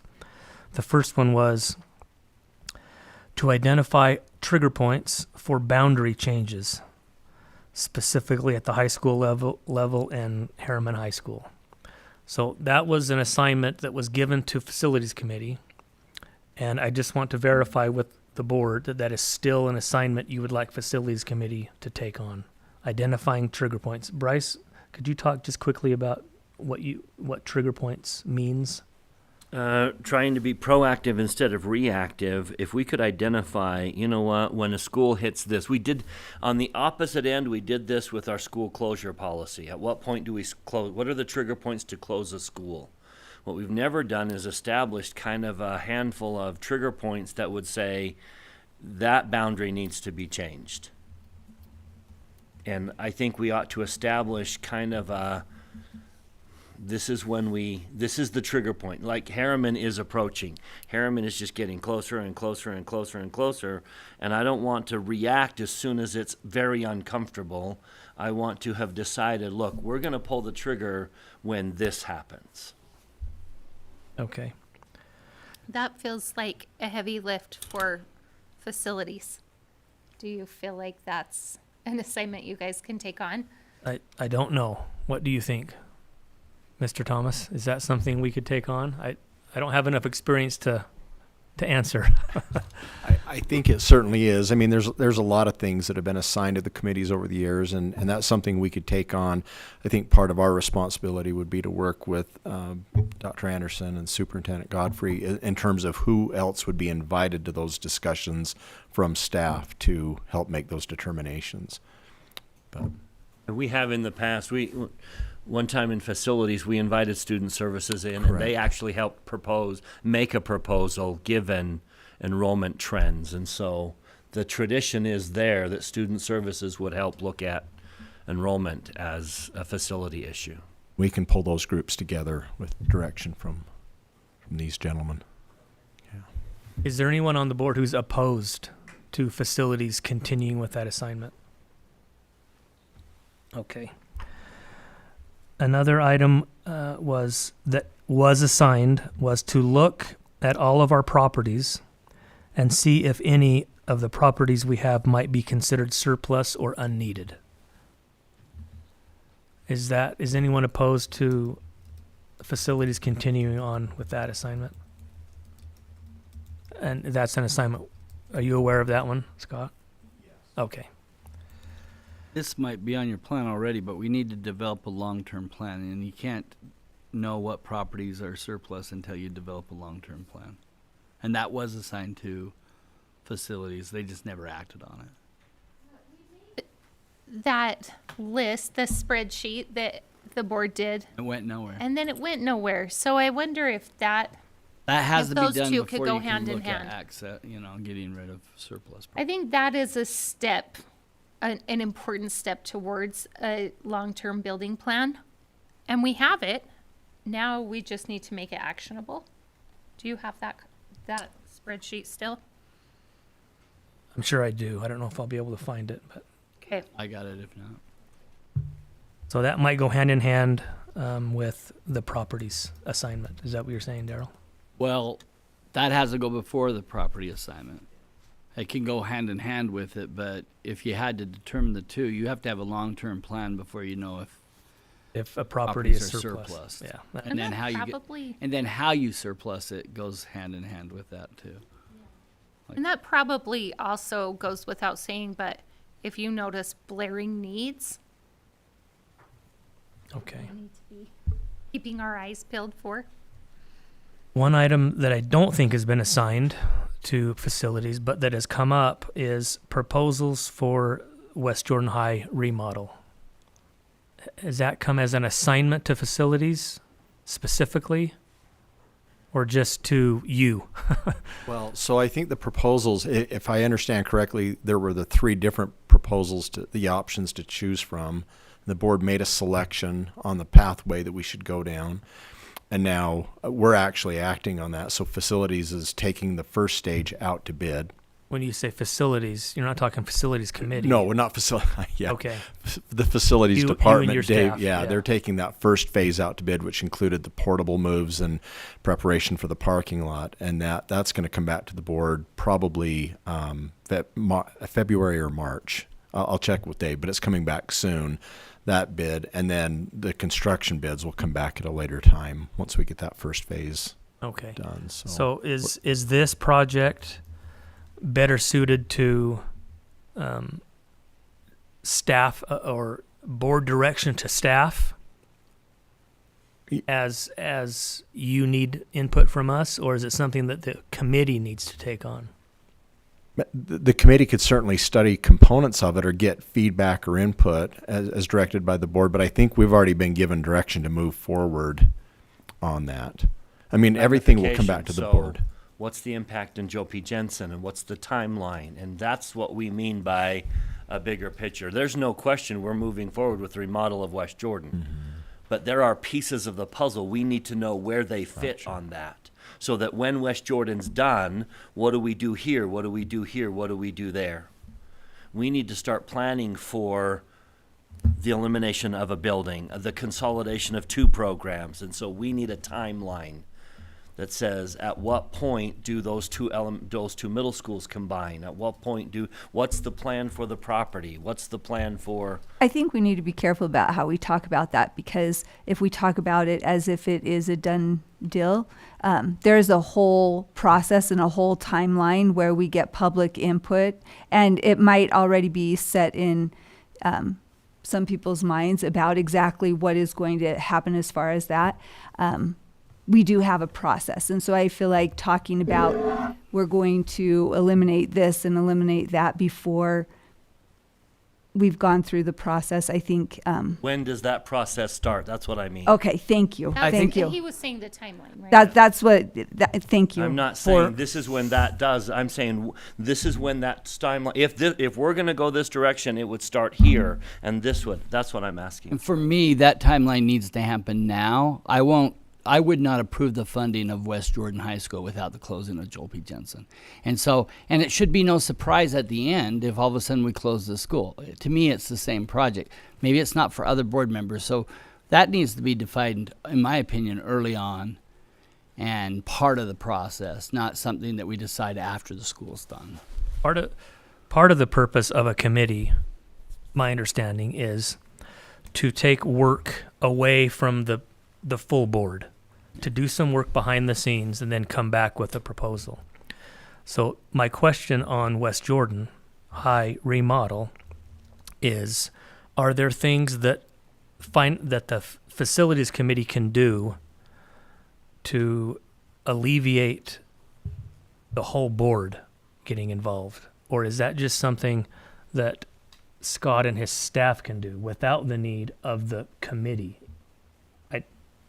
I don't know if there's valid input from the committee to whittle down the board's work there, or if Scott just does his thing, comes to the board and presents, we make a decision, he goes back, does some things, we make a decision, or if there's some work that can be done by the facilities committee.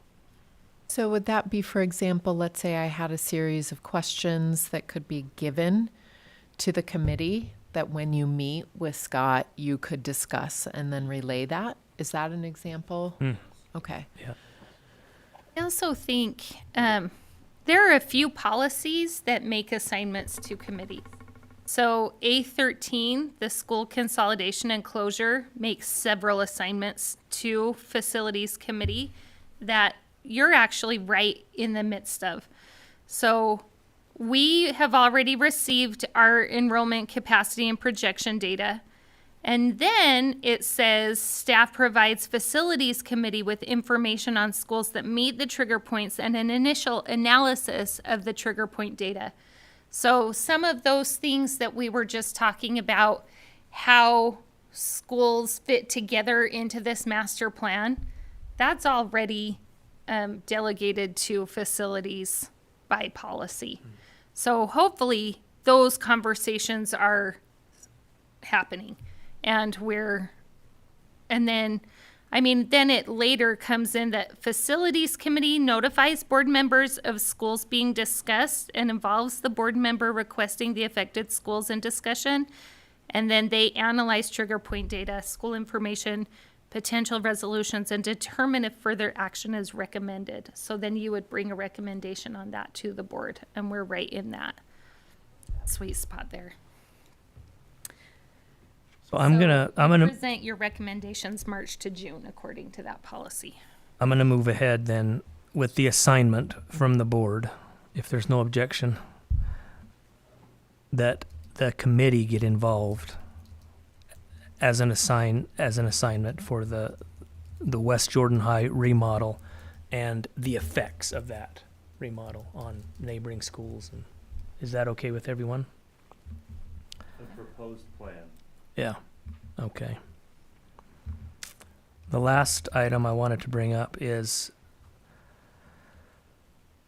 it was asked that we, as a facilities committee, create and track a strategy for each school that's on our watch list. I'm going to ask Bryce again to describe the watch list idea. There's some triggers that go into putting a school on a watch list, whether it's were given exceeding to- enrollment or Yeah. That's probably Probably the same thing. Yeah, when Scott Feston came and presented his projections, he gave us a list of schools on the watch list. And some of them are on there because of increasing enrollment, and some of them are on there because of decreasing enrollment. One of the things the facilities committee can do is discuss each one and come up with a proposal and then bring that to the board, especially with, well, here's the urgency. That's where Juniper Elementary came from, is we had a school on a watch list. We brainstormed an idea, we took it to the board, and it came to fruition. And so, given Scott Feston, who is our professional demographer, said, here are the schools you need to watch. Here are the schools you need to be concerned about. What I need to know as a board member is that we as a board have a plan for each of those schools, and that there's a priority associated with that plan. Is there anyone opposed to facilities doing that as an assigned task? Okay. Thank you. Do you know where that list is? Can you can find that list of watch schools? I'm sure Scott has access to it. We'll round them all up. Yeah. Okay. Thank you very much. I appreciate that. Thank you. You guys are going to be a great committee, I can tell. We're excited. Other committee reports? I have a few things, if not, from USBA. Okay, so just a heads up that the USBA regional meetings are coming up.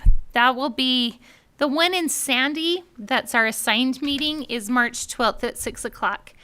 And then if you don't have the ability to attend that one, but you would like to still attend, you're welcome to attend a different one. So you can watch for the rest of the list to come. They generally send it out in the mail. But just to calendar, pencil in March 12th, 6 o'clock. And then also another date to calendar in is the Leadership Academy, is September 25th through the 27th. This has, at least as long as I've been on the board, always been held at the Zermatt. It is not this year. It's going to be in Bryce Canyon. So if you are unfamiliar with it, the Leadership Academy is an additional training resource that we receive through USBA, and generally has limited seats for each board. They haven't told us yet what those numbers are, but just so you can keep it on your mind. And then also USBA, we've talked about this a little, but has issued a couple of calls to action. And I think call to action sounds a little more dramatic than it maybe is, but it's an invitation to be communicating with your legislators. And they have called out SB 37 and SB 102. This year they've also created a new resource it's really a resource for JLC, but they're using the Remind app, and there's like a group you can join in Remind that will send you a notification as things come up. If anyone is interested in that, I can give you the information on how to join. But there's that. And then I'll just update you on, so USBA has their own committee assignments and at the last USBA meeting, I got elected to attend on behalf of our region, which is also our district. I will be working in the advocacy committee, and then also attending the USBE assessment committee meetings. So just to keep you apprised of what our role is there. Okay, that is it on that one. One more time. Did I go too fast? Anyone miss an opportunity to report? Oh, I was thinking we were kind of going in line. Oh, well, sorry about that. So you just want us to jump in, or? Yeah, sure. Jump in. I know that we just barely received these assignments, and so I don't want to call attention if your committee hasn't met. But Yeah, we can go in order if you would rather. I like, well, okay, I have something, is Okay. what I'll say. Perfect. So for LEAC, you can see the advisory committee memo from October 10th, 2019. It's attached to board docs, and it talks about the way LEAC members were elected at schools. And I noticed too that the representatives will meet 4 times during the year: November, January, April, and July. And so I'm hoping that we can help schools, well, licensed employees to elect their building representatives and have a meeting in April. And so a couple of dates that I thought could maybe work. I don't know about when facilities are available, but I think in spring with spring sports, Mondays work kind of, well, there usually aren't spring sports on Mondays. So I was thinking either the 21st or the 28th. What? Lacrosse is. I said generally, so, I mean, maybe, I don't know. Maybe it's a huge night for spring sports, but it seems like generally there aren't a lot of spring sports on Monday night. And also, there are a couple things that I would like to discuss as far as the LEAC representatives from each school.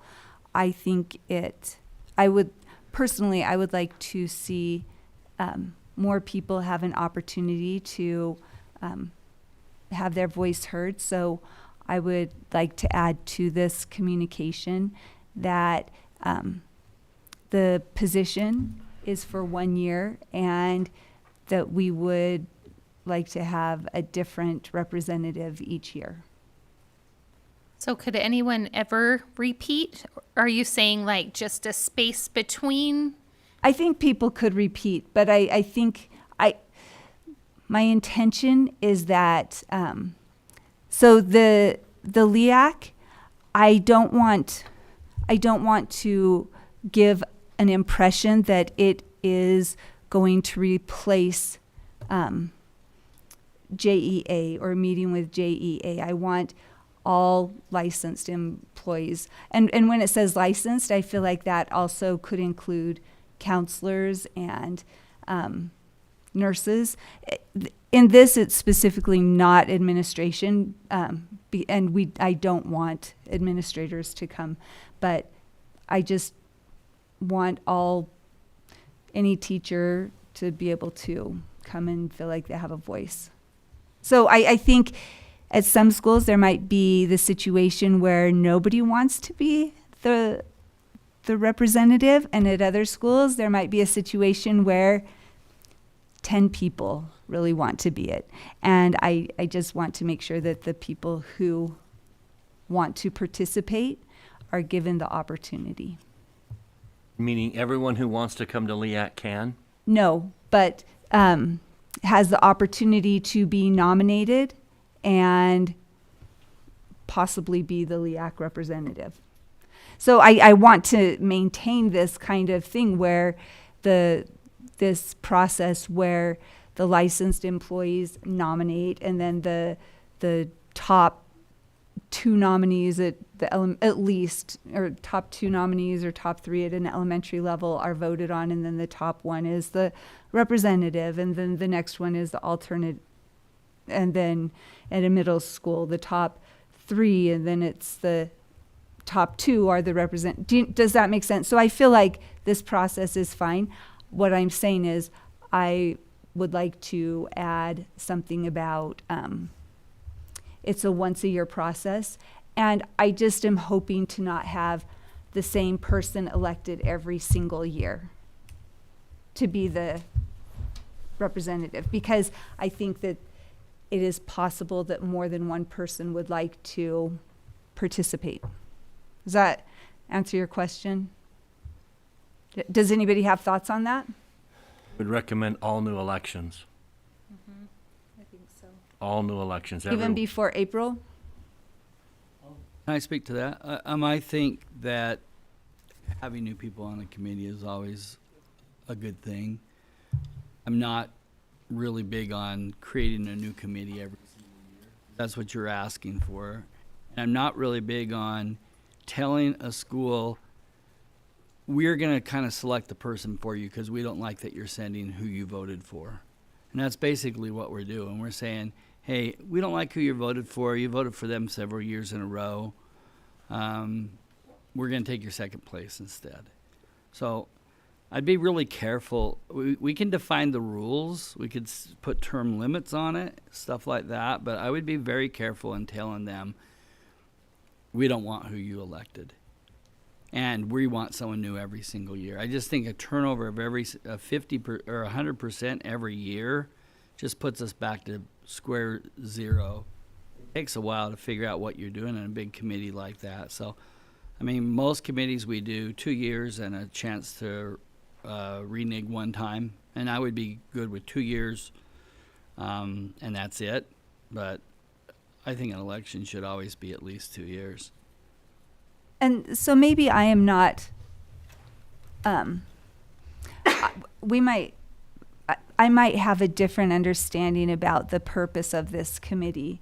I did not see it as a committee that was going to be receiving assignments and doing some work. I envisioned it to be, I've only had one experience with the LEAC, the Licensed Educator Advisory Committee, and that was when I was first elected, and we had a meeting where board members were there, and there were several different questions that we were addressing, and different board members sat at different tables, and the representatives from different schools sat around, and I received feedback from the licensed educators at my table on the questions, the topics that the board was interested in getting feedback on. And so I feel like it would not be a difficult position to step into, even for just one time as an alternate, because I imagine that the questions, I don't know what the whole procedure was for that other meeting, but I imagine that the questions were sent out to the different schools, and the licensed professionals at each school had the opportunity or the option to email their LEAC representative their ideas or their thoughts if they wanted those to be shared at the meeting. So I'm not seeing this committee as one that people need to have experience on the committee for it to be an effective committee. So I think that it would be okay if there was turnover every year. And I also am against prohibiting anybody from coming and representing the professionals at their school, whether or not, regardless of if it is their second term or third term. I just would like to encourage people to let new voices participate, new people speak. So let me just clarify that I understand what you're recommending. So the position lasts for 1 year and rotates to a new person yearly. The person can repeat, but just not 2 terms in a row. And I wasn't that specific. I don't have a specific idea about that. I just wanted to see what people thought about and how we Rally could around and how we specifics, could. though. Yeah. Oh, absolutely. I didn't come with a specific Okay. thing, except the idea that I would like people to have an opportunity if they want to, like, spread the opportunity around. So, Daryl, do you feel like that having it so they can serve repeated terms, but not necessarily one after the other, answers your concern, or not quite? No. What would your proposal be? Well, I think a 2-year. I think Original was a 2-year term. 2-year was what we originally did. We envisioned that this person is not just attending a meeting, that they are the connection between the board and the school, and that we wanted to train them about how to take information back and how to gather information and bring them. There's some training to do that right, if you really want to do it right. And it worked phenomenal, especially in the early years. And I just think if you're trying to do that retraining every single year, it's just almost impossible. And maybe we don't want that. So maybe the definition of what this committee's going to do is different. Are there bylaws for this committee? Was it ever written down what the, We send out An election election letter. instructions. so this intra-district communication on October 10th, 2019, that is all the documents that are available for this. So Daryl does And not. the results of each meeting. Actually, sorry, I shouldn't even say. So do other board members have, I've heard that there's a different vision for what this committee is supposed to be. I would like some direction from the board then as far as what you think this committee should be, because I participated one time and it really helped inform me as a board member about some of the different policies. It gave me some good questions to ask staff. Please help me explain this. I even followed up with some teachers. So, but if it is to train people on how to get information from the board to the school, is that what the board is hoping this committee will be? Because I was thinking of it more as coming from the licensed educators to the board with feedback about policies or Well, let me give you an things that the example. Right now, board we've been action. we've been on hold as we've developed the portrait of a graduate. So right now, there needs to be a push down of this is what we've developed. This is what the board developed as our vision. Now, here's what we've developed. Digest it. Now there's a push up. So I don't know that they're prepared to report on it until we've made presentations on why. What was the process? Why do we think this is valuable? And so there's been we haven't done that? there have been some there have been some LEAC meetings where it was 90% us presenting to them. Here's what's going on. And then there's other board meetings where it's 90% them presenting to us. It just depends on the needs at the time. But we've been on hold until the portrait of the graduate was developed. And now that it's developed, I would envision the first thing that you would do is take portrait of a graduate to LEAC, say, here's what it is. Let me talk you through this document. Here's what these are, here's what those are, here's what went into the production of this, here's who was involved, because LEAC was involved in the generation of it. We asked for LEAC's feedback. One of the meetings was they met with Education Elements and gave their feedback. So now that it's been an established document, there needs to be a down push to say, here is the document. Digest it. And then there needs to be an up push that says, here's what we need help with in terms of implementing it. As we've caught the vision of what this is about, this is what the board needs to implement in order for us to fully implement this. So there has to be a catching of the vision, and then there has to be sharing of feedback as to implementation. That's how I would see LEAC rolling out. So I have a question. Has administration, has staff been informing teachers about Portrait of a Graduate and administrators about Portrait of a Graduate? Is it the responsibility of the board? That is my question, to inform teachers about Portrait of a Graduate and the pillars, or is this the responsibility of the board and LEAC? Based on the work that the committee has been doing with Education Elements, we have been seeking feedback from teachers about elements of the evaluation portion of Portrait of a Graduate. So there have been conversations with teachers, and there will be more conversations about the elements of how to assess where we are and how we're doing before. So there has not been a full launch yet. Now, there was discussion and this is not trying to push it one direction or another, but there was discussion about whether LEAC ought to be used as a tool for communicating out. And I may misunderstand, but I think what you're describing is giving them information for them to process and then come back with feedback.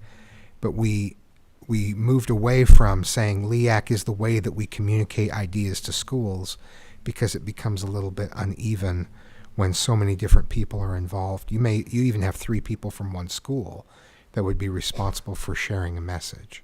So although that can be what LEAC is assigned to do, it was not, in my recollection, and it's been some time, in my recollection, it wasn't to communicate the ideas out. It was, as you described, there was an exchange back and forth on getting feedback, and here's what we're working on, give us your feedback. Sometimes it was just what's important to you. And I think that's a meeting that you participated in. And there were So- actual questions too that I think the teachers had, and we asked what is important to you. And significant whiteboard We use, pushed if I'm out, not yeah, mistaken. we pushed out, here's what we're trying to do.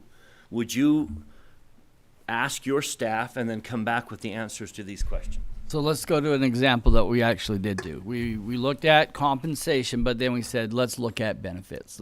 Is there anything that we're missing that we could help you? So we pushed that information out to our LEAC representatives. They went back to the schools, and then they came back with ideas like, let's take sick leave and make it into PTO. Let's have maternity benefit, which no district ever had before. Some of those ideas came from this committee because they were trained how to go out and how to bring information back. So that's that's my vision of what it's always been. It's Then- been on hold, Yeah. so And then here's another one. We made the decision to do, what did we call it, extra mile pay? yep. And so we pushed out to LEAC and said, how could we make this work more effectively? So here's what we're trying to do. Here's the goal. How could we make this work more efficiently? And they came back with gobs of ideas on how to make it more efficiently. That's how it's and does- been, but we don't have to do that in the future. But that's what I understood the purpose of the committee.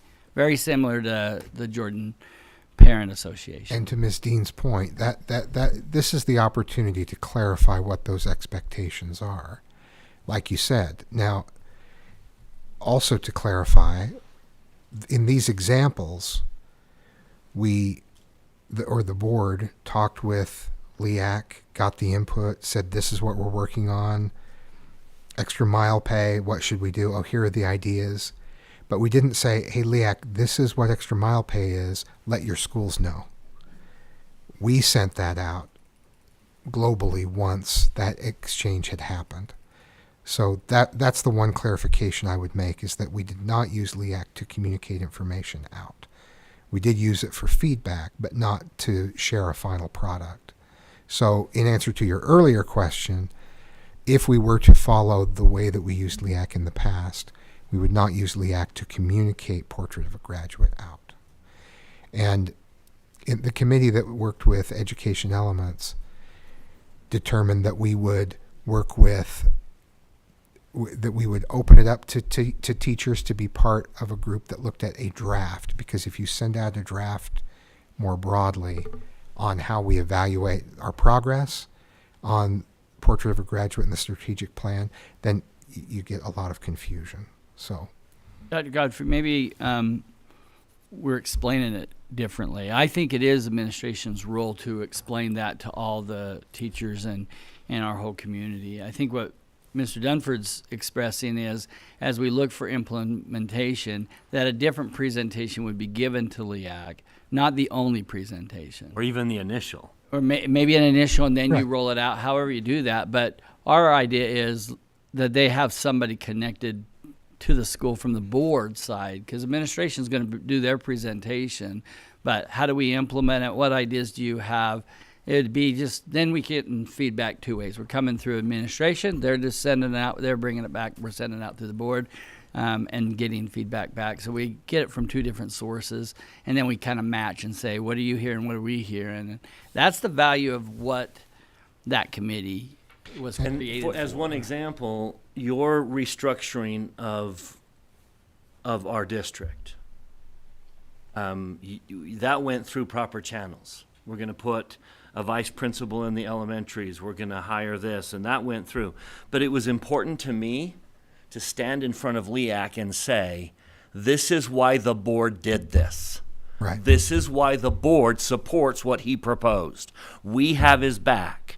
So it was very important for me that the board had an avenue to speak to teachers that would hopefully be sent to the whole faculty, not as, okay, we're disseminating the information as an official channel, but I have a chance to speak to teachers.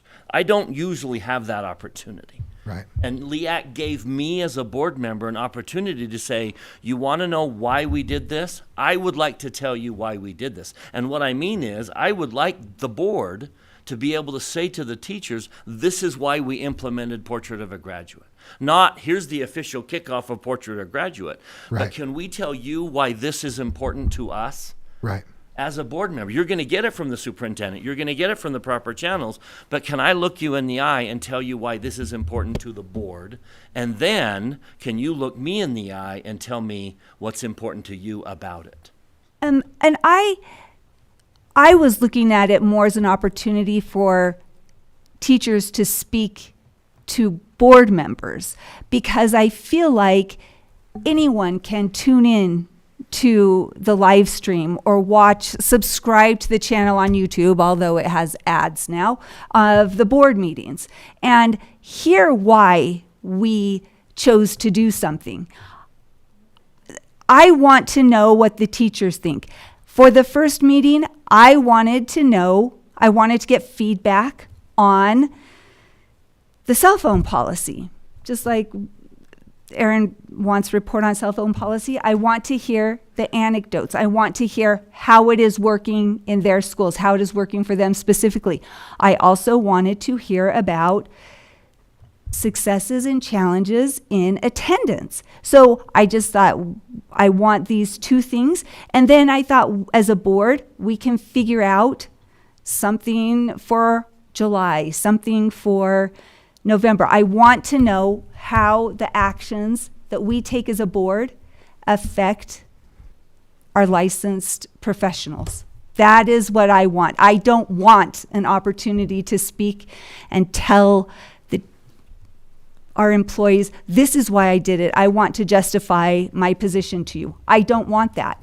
And so if that is what LEAC is supposed to be, maybe we should form an ad hoc committee that will put some bylaws in place, and I will follow them. But my vision is different than me telling, or other board members telling our employees why we chose to do something.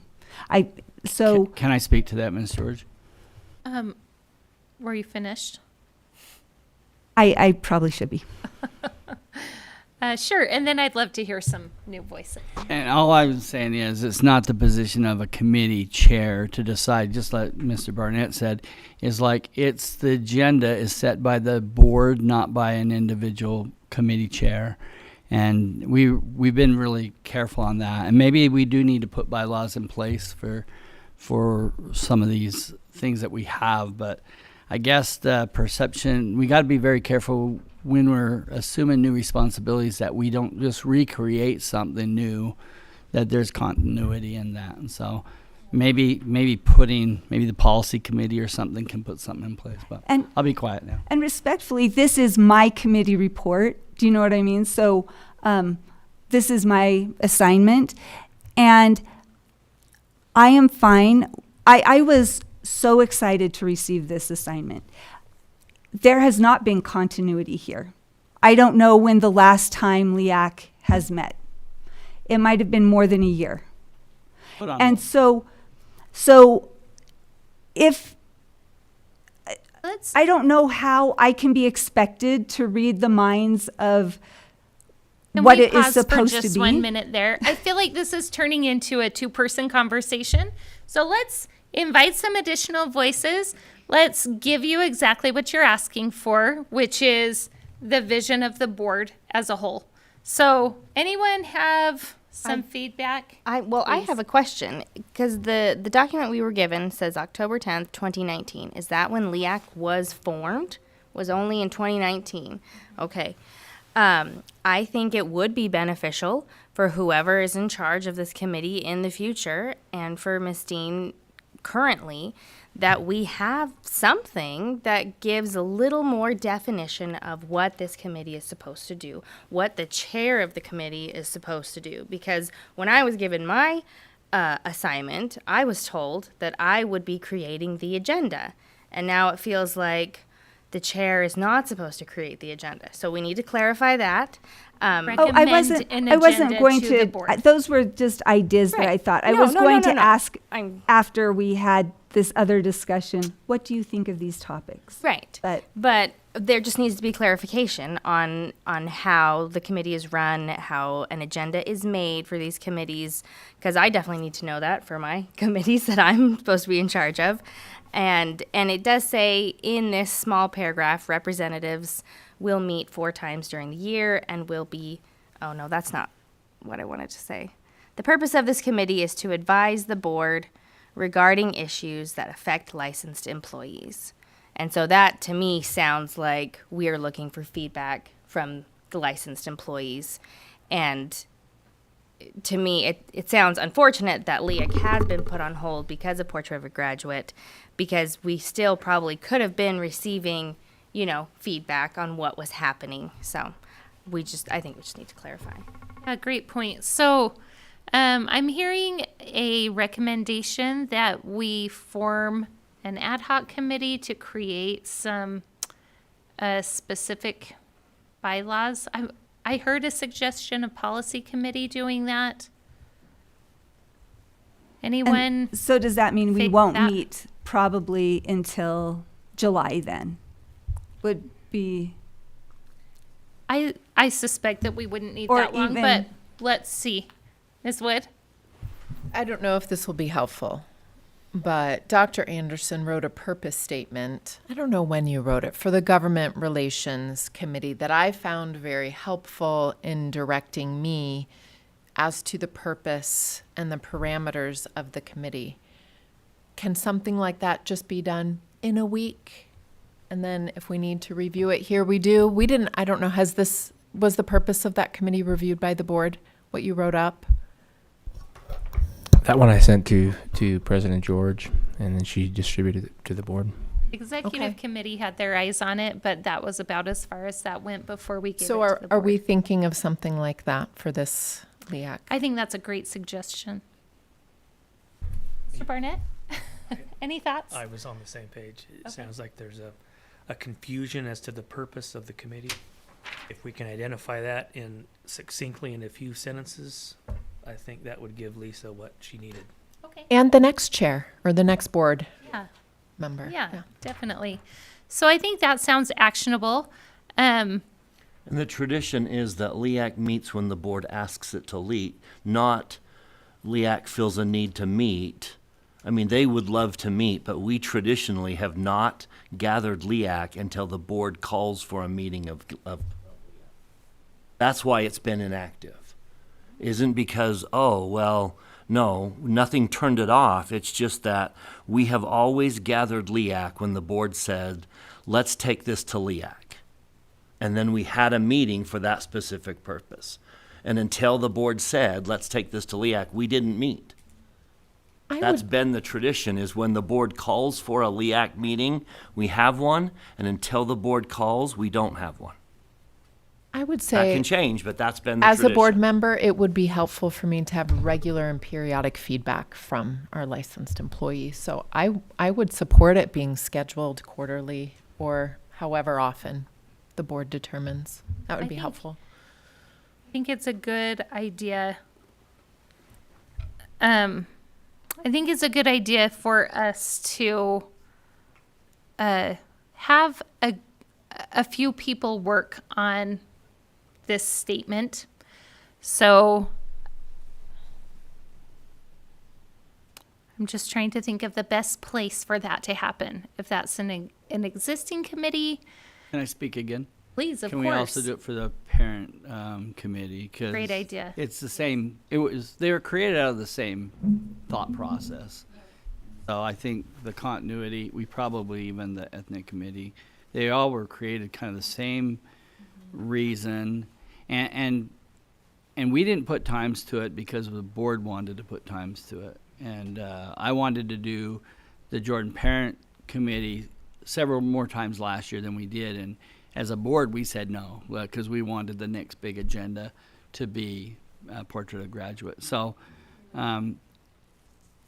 again, we can have recommendations, but we're flying this airplane in the sky, changing as we go, and so those were purposeful decisions that we made along the way, but we didn't have anything in writing, so it would be nice to put something. And I do think it's insightful to me to be able to review this document and say, this is what our teachers received. They understood this to be a quarterly meeting in a scheduled month of the year. And so if that directive has changed from the board, I think maybe we didn't communicate that in a way that everybody understood. So why don't we go ahead and One comment. please. From what I've heard so far, it sounds like one of the benefits of these committees is when the board has something that they want relatively quick input on from a group of teachers or a group of parents or a group of ethnicity type people. Sorry, I don't know what the proper term is there. But as an example, report on cell phone policy. If that's something that we wanted to do and we said, well, let's get a feel for what the parents think of that. Now that we've been doing it a year, well, as a board, we send that to the parent advisory committee.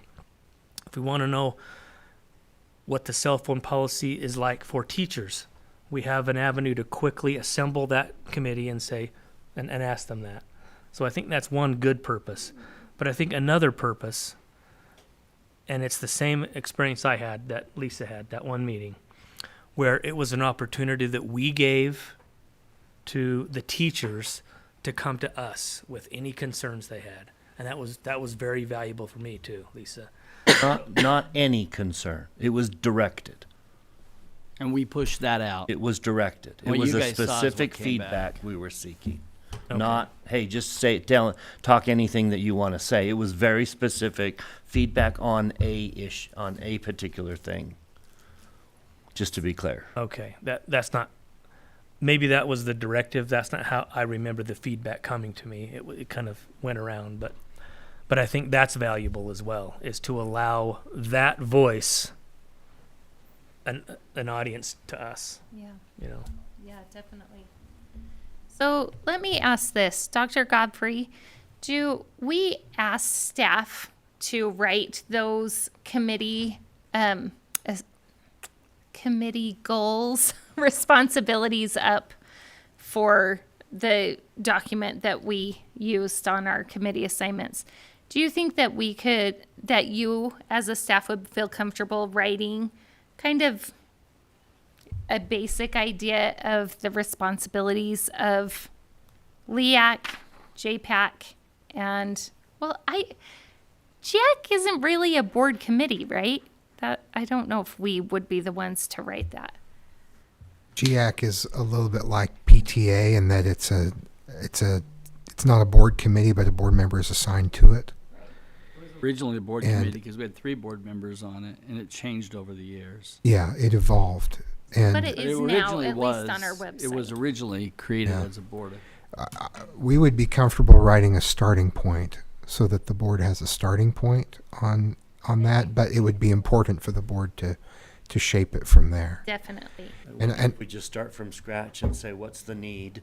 And let's recreate LEAC from the start.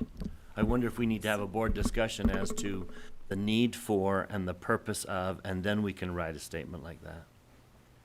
One of the things that really helped me when I was a new board member is we have a library here of every meeting we've ever had and all the audios to it. And it's really easy to go back and like put in LEAC and go back to 2019 And it would be helpful, I think. I know that everyone has as much time as me, but to listen to some of those meetings and say, well, why was it created? And I know those were audio ones, I believe, at the time. And I know you can't all do that. But that was really helpful for me to kind of bring myself up to speed, because it's a difficult thing to jump onto a board, and we all know exactly the need that we created and all that, and we just expect you to know it, right? And you don't. But that was a good thing, and so maybe we could even find some dates of meetings that, and maybe we do just need to recreate the whole thing. Now's a really good time, but there was a reason and a purpose behind, and they were very successful. I guess my question is, who is the right person to write that statement? I feel like it feels more neutral to say staff, but we could also form, a little ad hoc committee and. It's hard for me to, because I feel like LEAC was a vision of the board, and JPAC, it was vision of the board. And so do we want to put that burden on staff? You need to capture our vision when we started these committees. Yeah, I see what you're saying, and that's why I'm feeling conflicted. At the same time, I feel like we, as board members who are elected and serve certain terms and have different timelines for our tenure here, we have our perspective shift a little based on when we entered, what we were exposed to. And that's why certainly I would not say, okay, they did it and now that's it. But somebody who can put down, like, here's the way we understood it from being in the meeting. I wasn't there when LEAC was created. But I feel like it's something that could have evolved. I think that we should look at what needs we have now versus what needs there were in the LEAC filled back in 2019. So do we still want to have LEAC? I've had so many teachers reach out to me and say, I want another meeting like that one. Do you And- have an idea that you'd like to recommend in terms of I- how we establish this need? Do you know what? You have a vision. I do, but I thought I already talked about my vision. I think maybe facilities committee should write the statement. Facilities. I think policy should. I think policy should work with administration to write a policy statement so we get moving. And I don't think, if you want to get moving in your committees now while we're writing that, go for it. You just have to bring the agenda items to us and let us discuss. But we could write that pretty quickly, at least something to go with, and we can enter it into policy later. But I don't understand why facilities would do this. I just like how responsible they are. I think they would do a really good job. We've never That's met. why I thought. Pretty That is- impressed that with is a our nice vote of So confidence. impressed with the chair of First facilities. report. I just Good job, thought Brian. Wow, Brian, you are carrying the day, and I think I have some other jobs I to want get to in. write Let's put The Brian state- in There's a charge of few all things the I'd love to committees. give Brian as If, well. if I may, I wonder whether this is something that the executive committee ought to examine for each committee, and I generally meet with that group, and I could be a part of that discussion.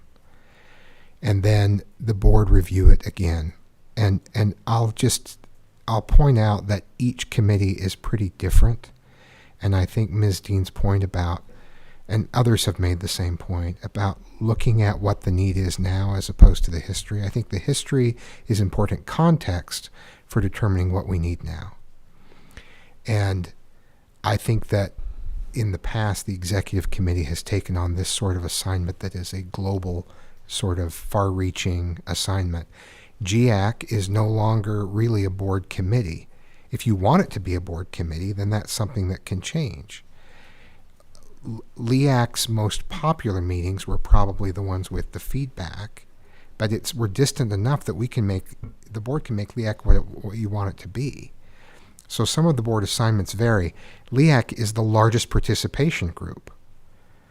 And so clarity around expectations and purpose means if you have greater clarity around purpose and expectations, you're going to have a lot less frustration from participants.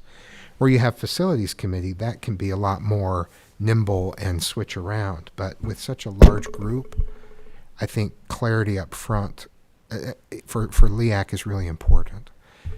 So I think my suggestion is executive committee with my answering questions and giving historical context and other things.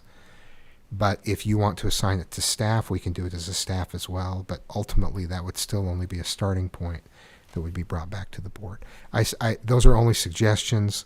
That's not my trying to direct it in any particular way.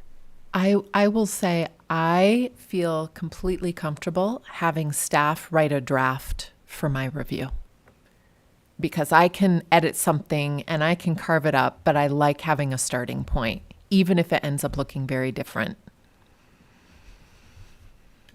And they're definitely used to us carving up their drafts.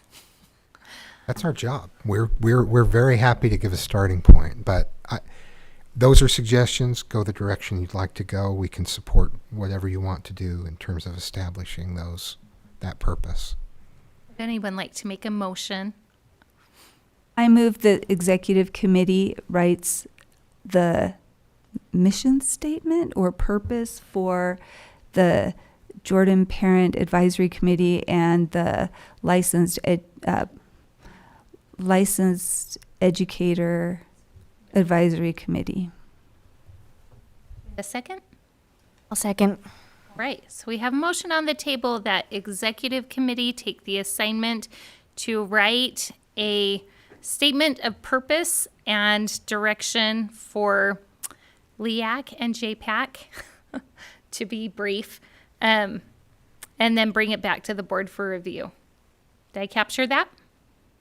Okay, all in favor, say aye. Aye. And any opposed? All right, that is what we will do. That motion passes. And I think we should take a break and then we can continue with committee reports. So let it be written. Oh, yeah, let's come back in 10 minutes, 7 o'clock. Thank you.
All right, welcome back to the study session for the Board of Education. It's still February 11th, 2025.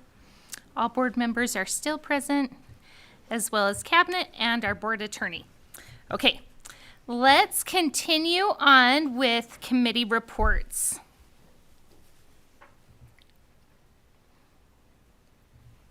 Okay, I've got a couple of comments. So on the Government Relations Committee, this Thursday, so in 2 days, we do have a legislative luncheon on the Hill. I have Nikki, Aaron, and myself attending. Is there anybody else who intends to join us? I was planning to attend but not eat lunch. Okay, great. So, I mean, I'll make a note of that. Thank you. Also, next week, Thursday, February 20th, we do have our student body officers on the Hill. We're excited about that day. And then for GIAC, just wanted to let you know I did attend their meeting. They are looking at their mission statement, etc., to ensure compliance with any executive orders or changes on the at the federal level in our government. I will keep the board informed as those changes may take place. May I make just a quick question to clarify the meetings this Thursday and next? I think on Thursday the 13th, this Thursday, if you can be up there, you can come anytime, but around the 11 o'clock hour is floor time, and that's where we could call upon some of our representatives, and potentially, if there is any desire to sit with anybody on the House floor or the Senate floor, we could try to see if that is a possibility. That's a fun thing to do. I know several of you have done that.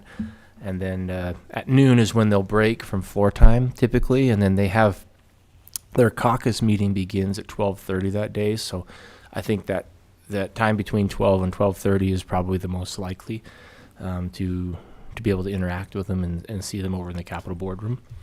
And that's at this point, as of right now, 7 have accepted that invitation. 2 are maybes, and then we're still waiting to hear from a couple more. But for the most part, most are ready to attend. And then the SBO Day on the Hill, of course, is always our favorite, and that's we're getting plans together for a tour, visit to the treasurer's office, and then the governor's office. So, and then floor time with the students, and the board members, anybody else visiting would sit in the gallery and watch that. So should be fun. So anytime after 11 o'clock, basically, this Thursday is when we'd be able to start interacting with them.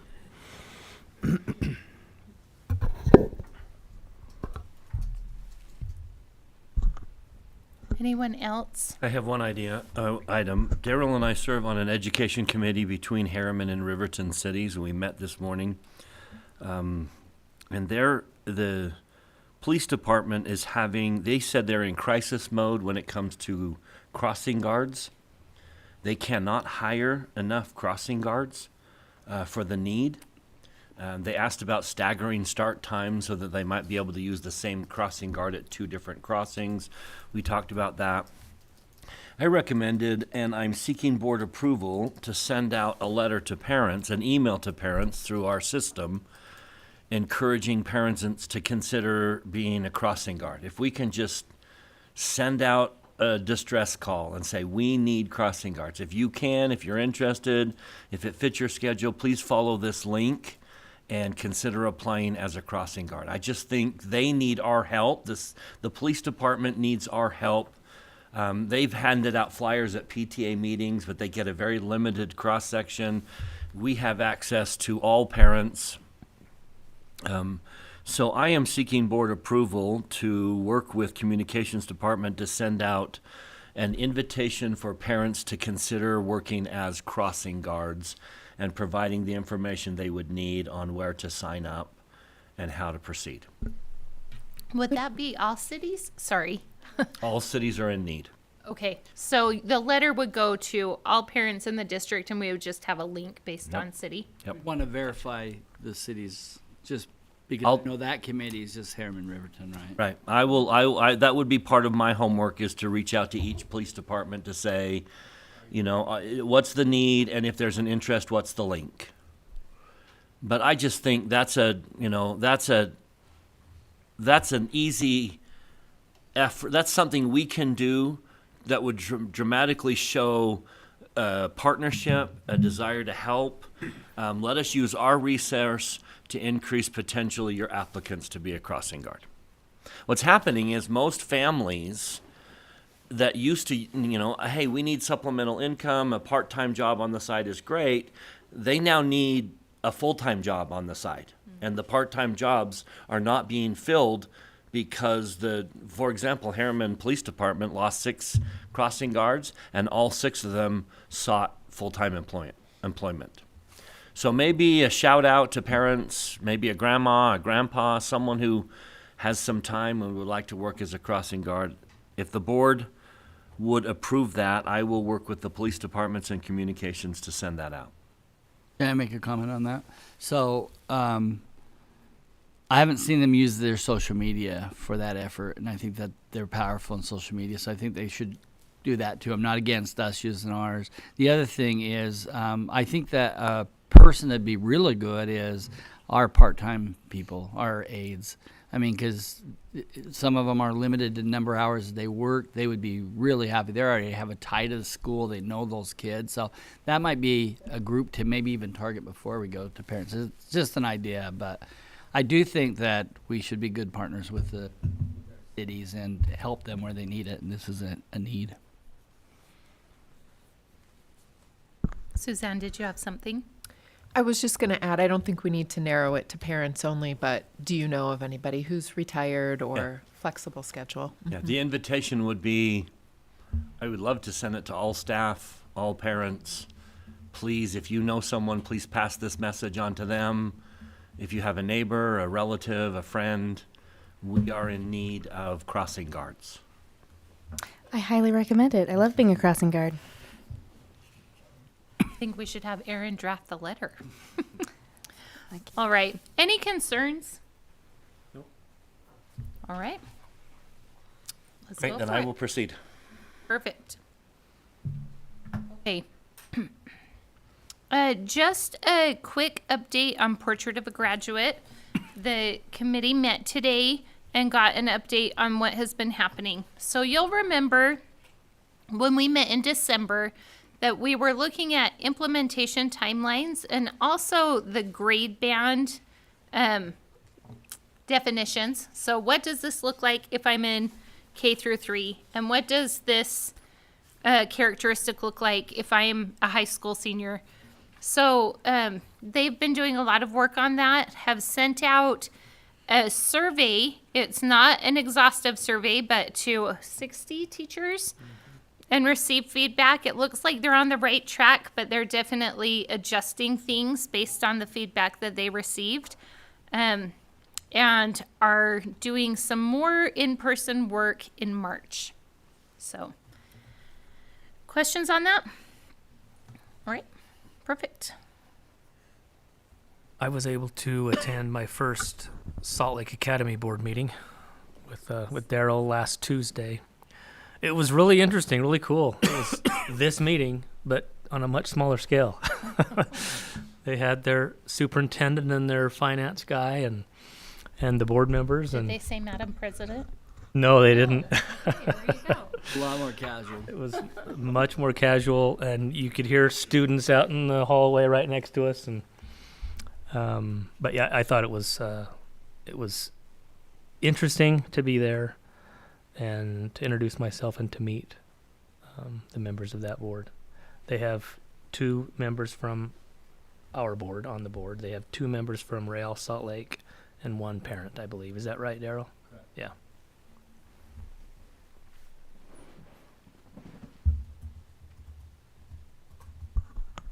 Okay. Any others? Okay. Well then, let's go ahead and take a motion to move into closed session.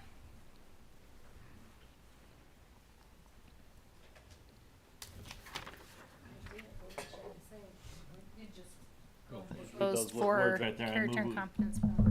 I move that we go into closed session for